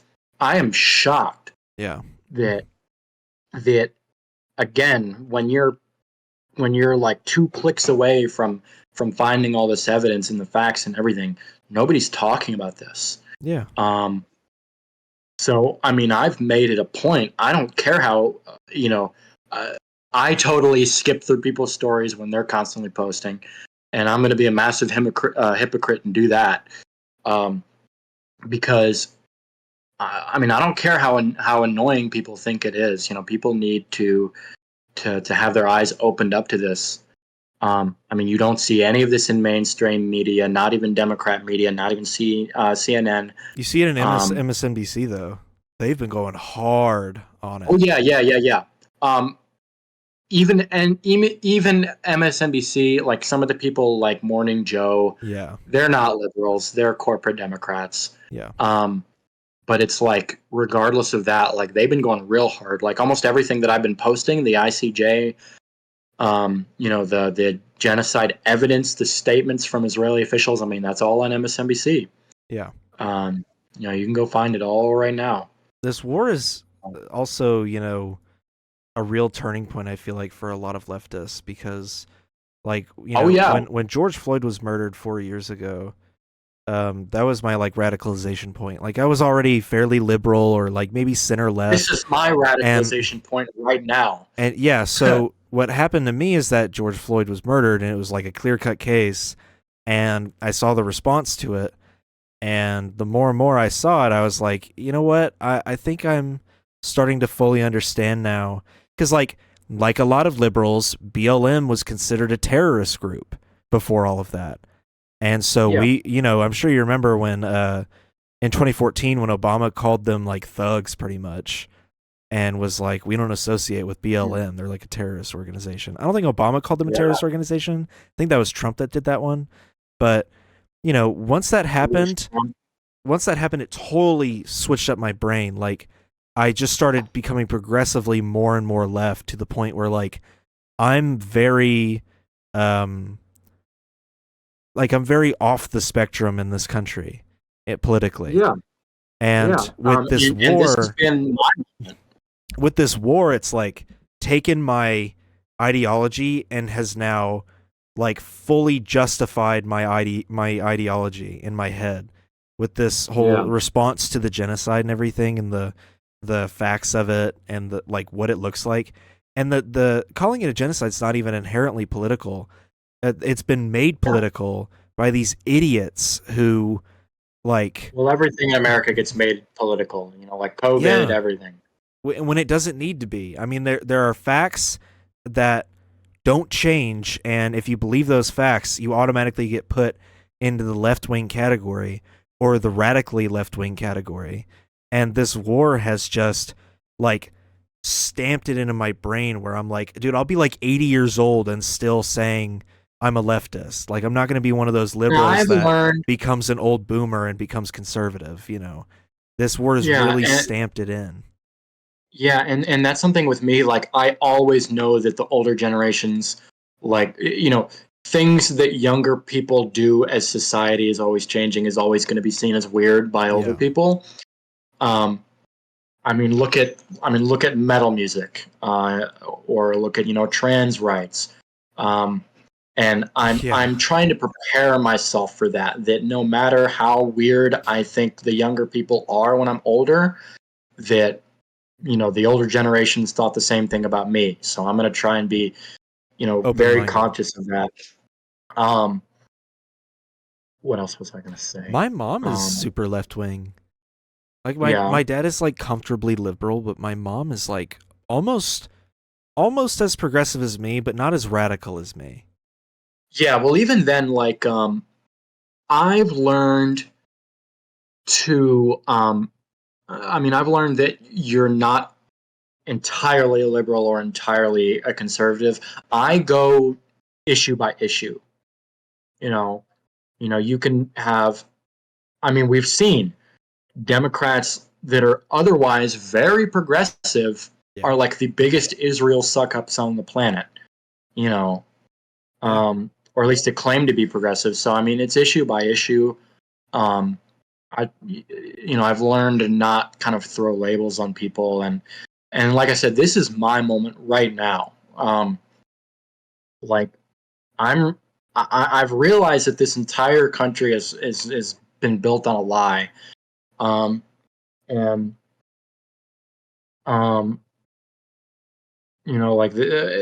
back with George Floyd, I really didn't do enough of my own digging. I was like, okay, I saw the video where he was clearly like on his neck and choking him, but like some people say like drugs, some people say he had like inconvenient medical emergency, and Or they're Uh, like, well, he committed a crime, or they're like, look at his prior criminal history, well, like I wasn't like that. Yeah, I wasn't like, oh, he's a criminal, so fuck him. yeah, But like, I didn't have all the facts, and so I, you know what, this is it because I was really indecisive, um, because I was I cut. You know what? I fell for the enlightened centrist thing. I yeah, was like, okay, both sides. There aren't both sides anymore. Um, I mean, everything is so obvious with Israel, with Biden, with the Democrats and Republicans. I mean, all this stuff. Um, it's like you can't afford when like our democracy is literally at stake this year. Like you can't afford to not be decisive on this. Um, and yeah, I mean, like I said, I've like completely lost confidence in our government. And when Iran or the Houthis or whoever, um, when they hand us another 9/11, our government, not us as people, as citizens, but our government will have done absolutely everything to deserve it. And even then, we have set the precedent that, through our support of Israel, that there are no civilians. So yeah, people are going to use that precedent that we set against us. I mean, it happened 20 years ago with 9/11. Yes, he was wrong, but bin Laden's logic was America is a democracy and every citizen participates, therefore, every citizen is a fair target. I think that's yeah. wrong, but we set that wrong precedent, And in a and way, he used it against. the IDF is like that, where now every civilian in Israel is a soldier or a veteran, and now they've set this weird thing up where, you know, in a way, Hamas can justify attacking Israel by saying, well, everyone there is an enemy combatant because they were all in the IDF or are in the IDF. And then, Yeah. like, they can take it a whole step further because, like, in America, yeah, we're a democracy. We all vote, sort of. And, you could make the argument from his point of view that we've all contributed in some way to the foreign policy in our country. With the idea Mhm. with Israel, it's like not only do these people cast votes, but they also serve in the country's military. They've actively, like whether they wanted to or not, they've actively carried out the will of whatever war department they have there. And Mhm. in the eyes of Hamas, I mean, they can use that as a justification. I'm not saying that's right. I don't think They it is. absolutely can. I don't think it's right because it's forced conscription, no matter what your ideology is, obviously. And, not everyone that Yeah. votes in this country votes for the side that contributed to the foreign policy disaster. But, And even then, if they do, not for the same reason. in a world of stupid people, it's really easy to convince those stupid people of really lame, stupid reasons. And so if Yeah. your justification is, well, they're fair targets because they're all IDF or are currently IDF, stupid people are going to go, oh, it's fair, Yeah. It Well, the goes thing across is, the I mean, board. Israel has yeah, fucked themselves in that regard.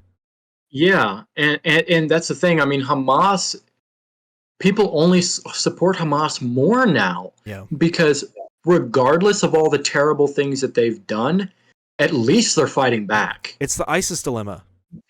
Yeah, yeah, exactly. In the eyes of the people, like there's literally no hope left. There's nothing left.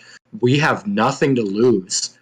Um, you know, so why not throw all of our eggs in this basket? Yeah. So Hamas is, I mean, in a way, they're obviously losing strength because Israel's flattening their entire, region. But in a way, they're getting stronger in an intangible kind of way. And I mean, like I said, that's how you breed these terrorists, and we know that you can't eliminate terror. Yeah. You know, You can't eliminate an idea like that. Um, Joe Biden is like, you can't get rid of America because you can't get rid of an idea. We're built on an idea. And it's like, no, you could totally get rid of America. It's like, Yeah. actually, if anything that's been shown to me in the last few years, it's that you could totally get rid of the idea of America. It is so easy to convince these morons that live here of anything, dude. Like, any of them. Dude, Trump could enter office and be like, I want a constitutional referendum. And half the country would be like, sure thing, boss, after like years and decades of saying how much they love the Constitution. All it takes is one guy that they worship to go, let's change the Constitution, and they'll go, yes, boss. It's and so even when easy. you bring up their own hypocrisy, they lack the critical thinking to change their views. Yeah. So it's like, what do we even do? Like, I'm literally trying to think of how we get out of this right now, and I can't tell you. We can't sink to Republicans low, and we are not yet at the point where I feel political. Okay. So, like I said, with Hamas, there's always a point where you believe political violence is justified.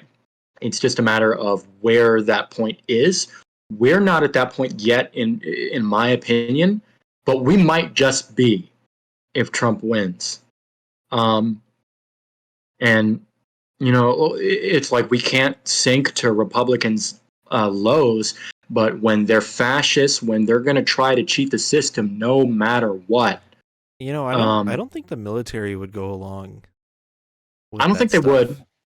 I remember I don't think they would. I said that 3 years ago too. When people thought there was going to be like a military coup over the election stuff, I was like, guys, I don't think they would do that. I think they don't answer to the fucking president. They answer to the fucking... Yeah, there's a lot more ideological policing within the military for crazy, whacked out people. I mean, they answer to the whole government. Unlike Trump, and unlike Trump, they genuinely swore to uphold the Constitution, not the president. Yeah, I mean, the Romans made that mistake, 2,000 years ago. So, if Congress or the Supreme Court stepped in, I mean, they realistically would have to listen to them because it's 2/3 of the government telling you, don't do this. I mean, I know he's the fucking whatever it's called. I don't know why the term is commander-in-chief. I know he's the leader of the military, but one, it's illegal to deploy troops on U.S. soil. 2, Congress determines if we actually do start a war with anyone, let alone ourselves. The court would. I have a strong feeling that once it crosses that line, you can do what Biden's doing and just get past Congress, with the Houthis. But I feel like once you get past that line of deploying troops on U.S. soil, I have a feeling they would just throw him out of office forcibly. Yeah, but even then, I don't even know about that because the mindset among Republicans when he wins the primary and if or when he wins the election is at least he's not a Democrat. Yeah. I mean, like 2020 when Trump won the primary, all the people that previously said, I hate Trump, I hate Trump, I hate Trump, fell in line. Yeah. Ted Cruz. So, he hates my wife, Cruz. Yeah, Lindsey Graham, Chris Christie for a time, thankfully not for very long. He just dropped out. He was one of the first. Oh yeah, and I watched his speech where he basically said that, and I watched his hot mic moment. I mean, yes, I think he's terrible on almost every issue, but I mean, he's the only sane he's just about the only sane Republican left. Yeah. And I mean, he's openly said that he's gone with the trials. He's like, Trump is a criminal. He's literally not fit, even if he wins. And if the precedent is set that he cannot pardon himself, he's going to be going back and forth between civil and criminal trials, and you can't run a country in doing that. Yeah, I feel like No. the court would rule that he can't pardon himself if he actually did it. I mean, because it's never happened before, but I feel like the Supreme Yeah. Court would probably rule that there's one exception: you cannot pardon yourself. But Who do we think his VP is going to be? I Because I have know two theories. he's considering. We know that he's considering Nikki Haley. Yeah, that's Sort one of of. mine. Who else? I think he won't pick one. Tucker Carlson. I think he won't Sorry, pick one. I interrupted. I interrupted you. I talked over you. What'd you say? I don't think he'll pick one. Oh, he won't. Yeah. That's Can my second theory. I feel like he's gonna Can run you by do himself. that? Yeah. I don't think you need You a vice cannot have a president. VP. I don't think you need one. If I remember correctly, I don't think Yeah. I want to fact check this. I don't know if Gerald Ford had a VP. Did he? Maybe. Yeah. I mean, I don't. I honestly don't know. I mean, I've never even thought of Okay. that. He had a guy So- named Nelson Rockefeller. Great, it was Rockefeller. And There we go. but I don't know what the gap is between becoming president and nominating the VP because I'm pretty sure you don't have to have a vice president. Let's see. Could I mean, Trump that does totally. run Uh-huh. without? I'm looking it up. Can Trump run without a VP? That's totally in line with Trump because I mean he's at the point where he doesn't want a second banana next to him anymore. He wants to be the guy. So I think that's totally in line with his beliefs. But I don't know if you can do that or not. Let me know what you find. The president shall nominate. I mean, realistically, if there's a vacancy, they can just leave it empty. I think presidents have done that before. That's what I'm basing it on. I think presidents have like lost a VP or like a VP took over for the president and just didn't pick a replacement. God, there Crazy. is a president that did that. I don't remember who it was. Yeah, I don't know which one that would be. There's a president that didn't have a VP for a while. Oh my god. I don't know, it's not Let's see. really. I mean, I know originally before certain laws were introduced, you would vote for the president and vice president separately, which is why there would be a lot of cross-party executive branches. This is gonna blow your mind. There were 4. Yeah. There were 4 presidents. Let's see. John Tyler, Millard Fillmore, Chester Arthur, and Andrew Johnson. I think At Andrew least that's what the Johnson's- first search is. Yeah, I think. Oh, Andrew- wow. Yeah, LBJ didn't Yeah. have a VP for a while. James Madison for his entire term. Andrew Jackson for half of his term. Franklin Pierce for a little while. Andrew Johnson for a little while. Chester Arthur for his whole term. Theodore Roosevelt from 1901 to 1905. But who's the president of the Senate then if there's no VP? Who becomes the president of the Senate? That's a great question. Is it just the president? Because that seems a little bit overstepping. I don't think Congress is going to roll with that. I don't think they're going to let him also be the president. Because the president of the Senate is also the one who certifies the election results, right? Yeah, Kamala Harris was like the tiebreaker for the first couple of years of the Biden presidency. Yeah, so let's say like Trump had a consecutive victory, like he was the incumbent when he won instead of Joe Biden.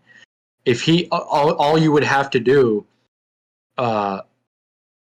you would think he would have done this actually because of the fake electors thing. You would have thought he would have just declared that he has no VP, and then so he can certify his own election results. Well, once I don't know if you can fire the vice president. I think that's the only executive position that can't be fired. I mean, he would have done it. He would have tried, yeah. Yeah. But I think if it were legal, he would have done it. So maybe it's not legal. God, that is an interesting question. Who was the president of the Senate during the time of No vice presidents. Yeah, I mean, it might just be another vacancy, or maybe the speaker. Actually, I don't think it would be the speaker of the House. I would assume. Wait, the president pro tempore might be the president of the Senate then. Okay, I was gonna say it would be the Senate Majority Leader. Oh, okay. Maybe. Like a speaker. I don't know. Well, I was gonna say the Speaker of the House, but I mean that would make less sense than the Senate Majority Leader. Well, like a So, speaker. Yeah. I was gonna say, please no Mike Johnson certifying the election results. Yeah. That would be Yeah. an absolute fucking disaster if he lasts that long. I mean, Chip Roy and some other Republican MAGA crazies are already thinking about tossing him out. So if he even lasts that long, Yeah, Mike Johnson actually might be busy that day, too busy ignoring his black son. he has a black son. He has a black. Yeah, see, you don't know because he I know. never Yeah, is pictured I with guess him. he just proved my point. He adopted. I know he has a I know he has a 17-year-old son that he has a weird porn watching app with. I didn't know that. I didn't know he had a black son. Some accountability app or something like that. Fucking weird. So, I mean, this dude is like a true Kool-Aid drinker. I mean, like I said, a lot of Republicans, like, there's plenty of Tucker Carlsons. There's plenty of Donald Trumps. I will support whatever gets me reelected. he was he was one of the This only dude's ones in support of the BLM protests during George Floyd's death.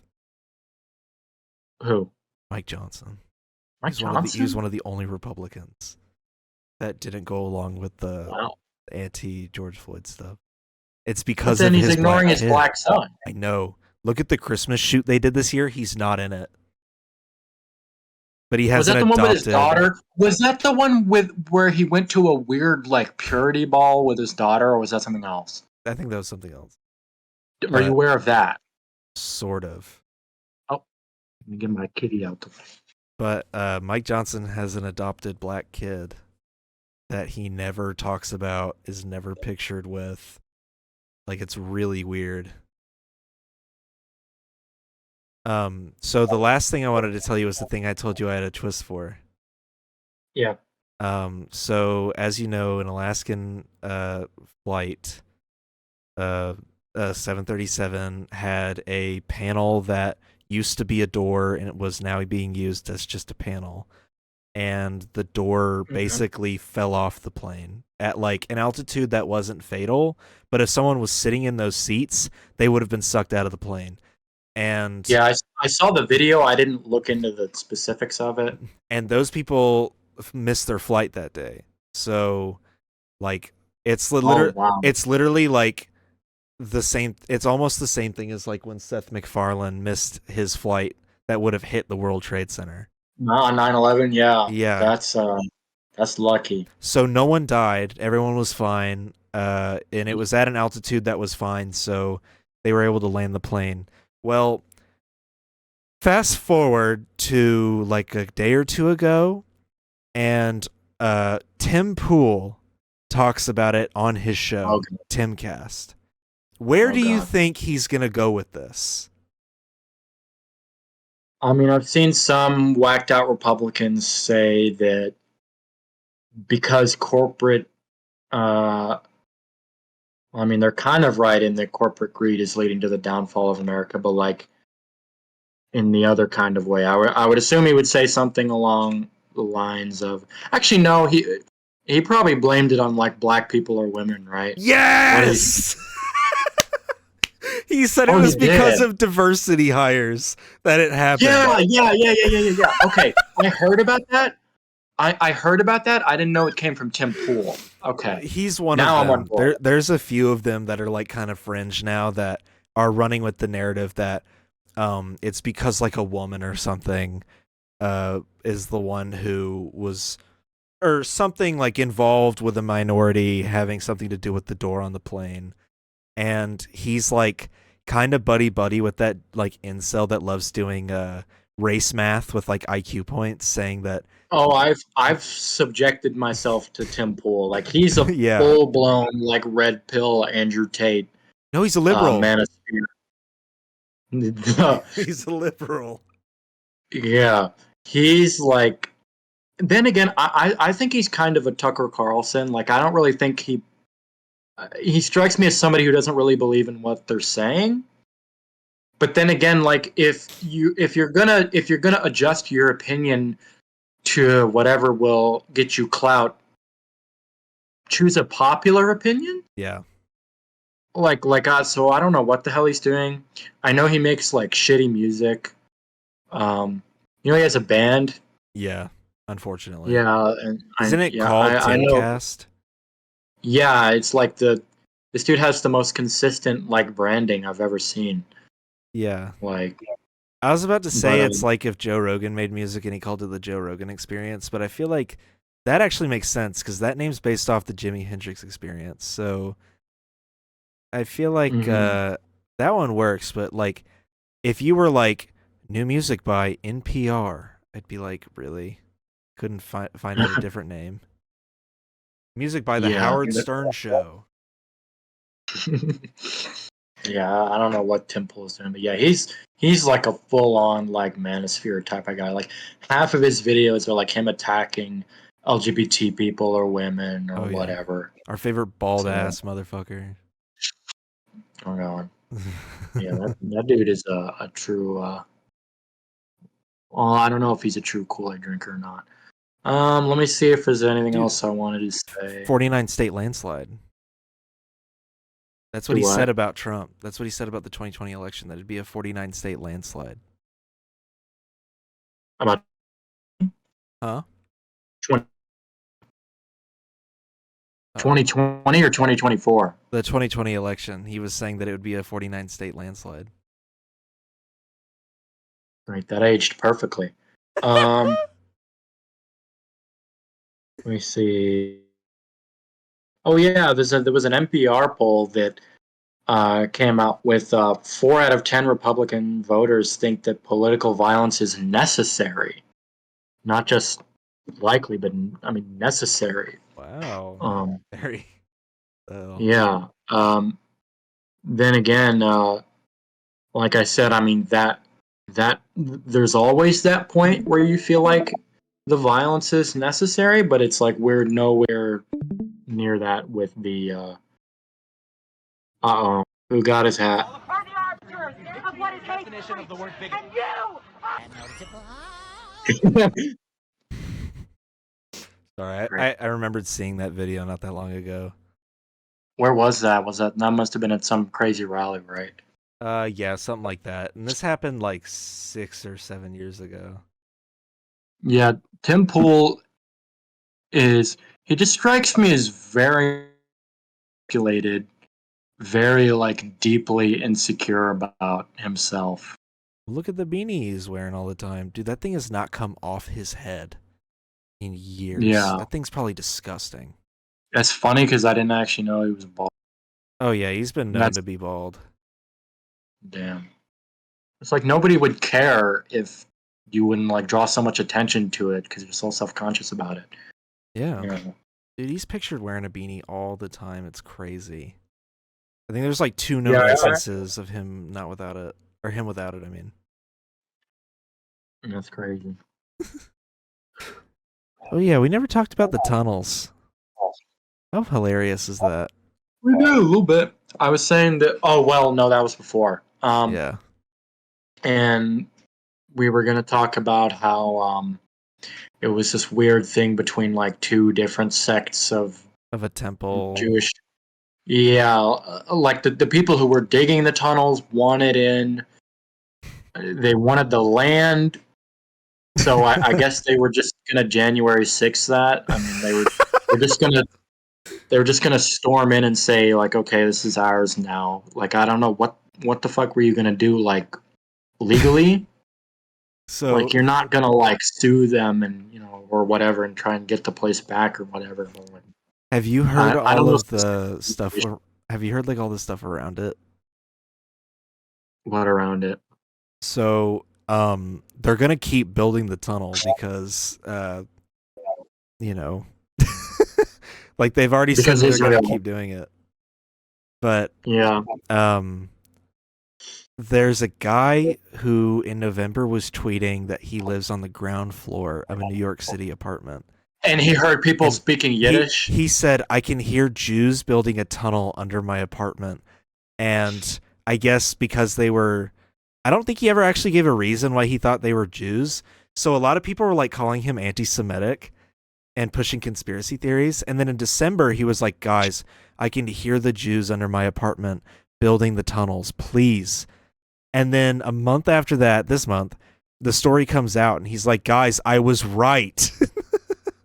But I still have to raise the question, how did he know they were Jews? I think he heard. I don't even know if I don't know the original tweet, so I don't know if he said they were Jews. But I thought the original tweet was I thought the tweet was he heard people speaking Yiddish. He didn't hear like Jewish people. I think he like heard the language. Yeah, I think he did actually say that he was hearing them speak Yiddish. Okay. I can hear Yiddish under my floor. Yeah. Yeah, he said. Yeah, because somebody. Oh, he said both. Okay. Let me see if I can find. He said in November, there are Jews living under my apartment. I hear them. It's like they are digging or something. For the record, I live at ground level and we do not have a basement. And then in December, he said, I swear I keep hearing Yiddish under the floor in my New York apartment. I live at ground level and we have no basement. This dude was going nuts. See, like if and it's funny because like if they had never discovered that, I would have thought this was just some random schizo guy. Did you also see the video of like the Jewish guy dressed in like, you know, traditional Jewish garb, like climbing out of a vent? Yes, like dashing off when he realized he was being recorded. Like it's so funny, dude. The whole concept is hilarious. Let him keep building it. Yeah, I want to see where it goes. It's so funny. Yeah, like I genuinely want to know what like the end goal is. Like I said, I mean, are they just going to storm the temple and like are they using it? Are they digging an entrance or an exit? I think they're digging an exit, right? Because the cops came into the church and that's where they found it. I guess so. And I think they found that the digging was coming from the church because it wasn't dug all the way. I don't know. Yeah, let's watch it again.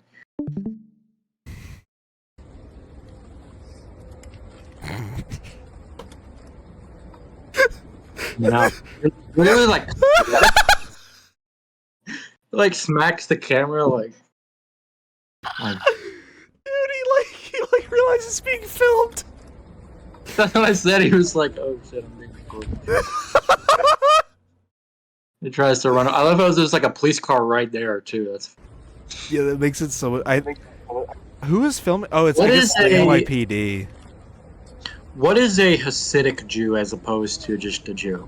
So is that like it must be like a specific sect of like Judaism, right? Hasidic Jews are very orthodox and they follow a certain version of Judaism that's very like traditional and orthodox, and a lot of them do dress like this, and yeah, like I knew those were the ones who dressed like old stuff.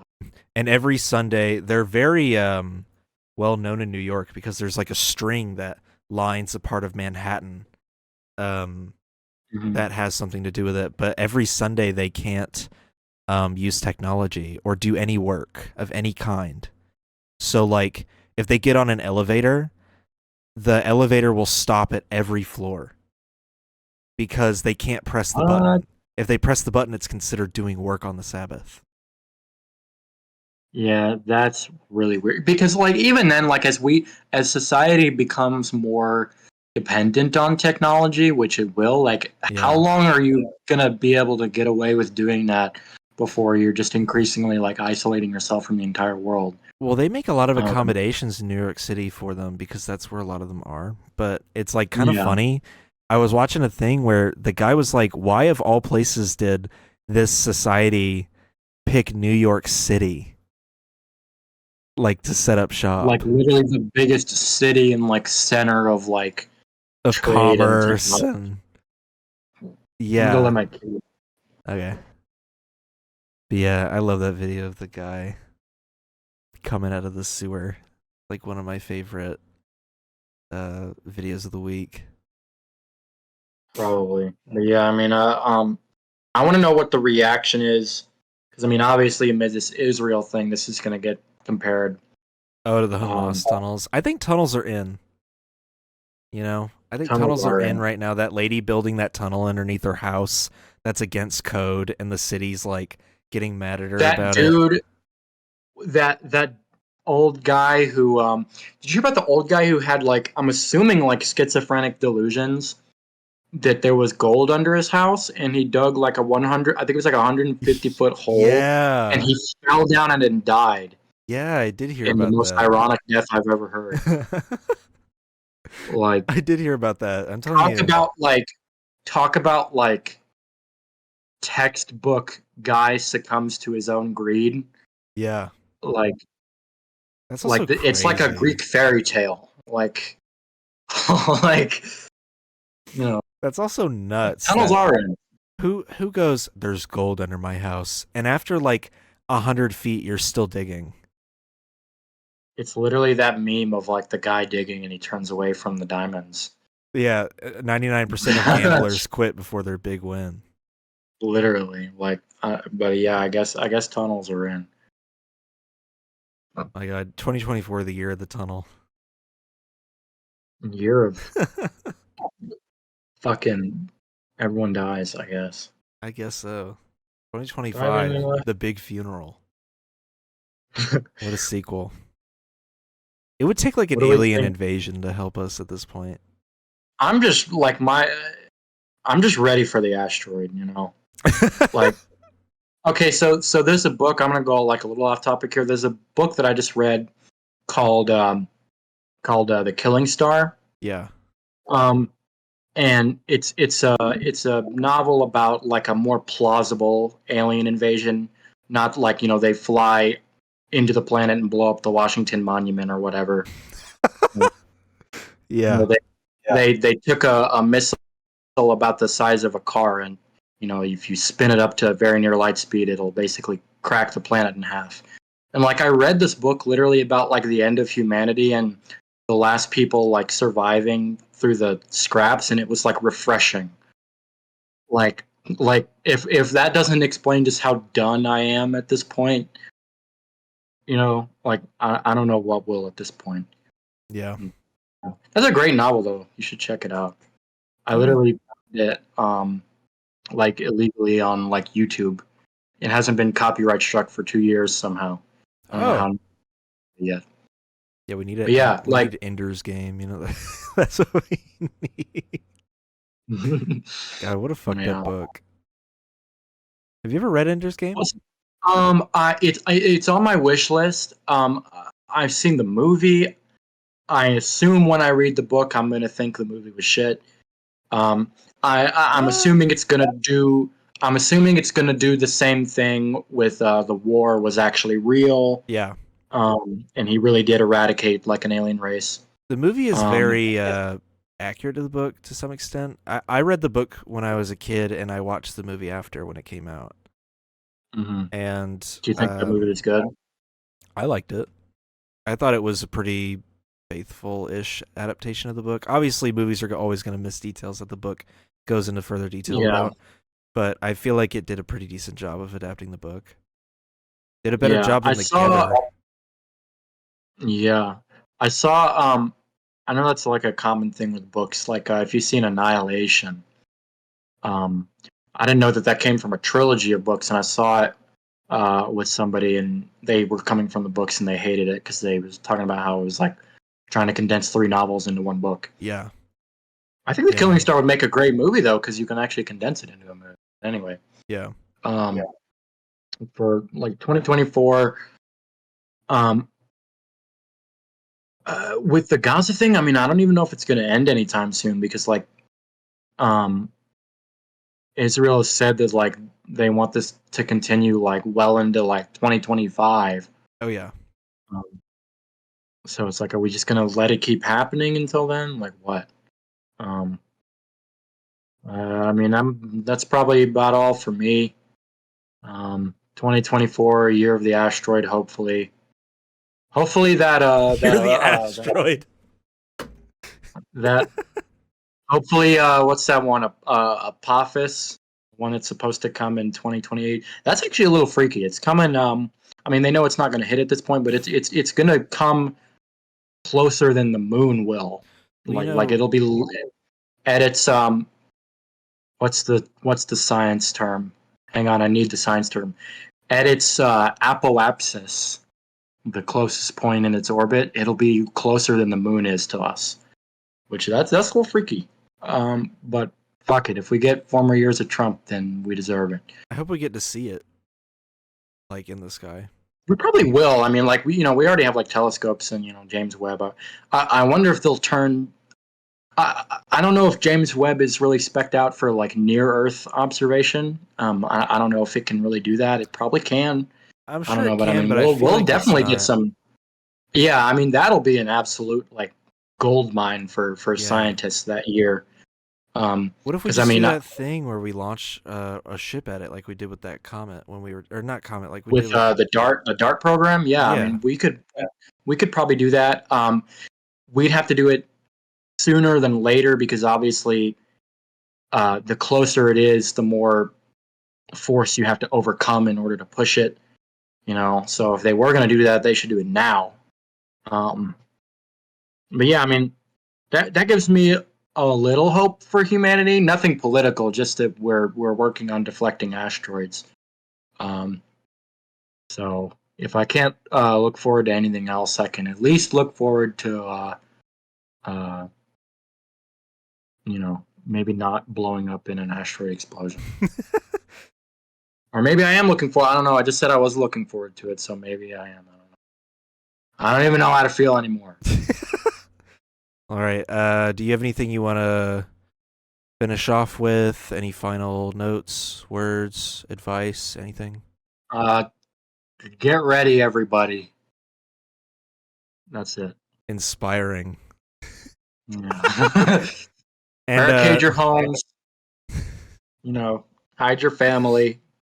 and what's Stock your up on food. what's your response to being discovered on the Epstein flight logs this year?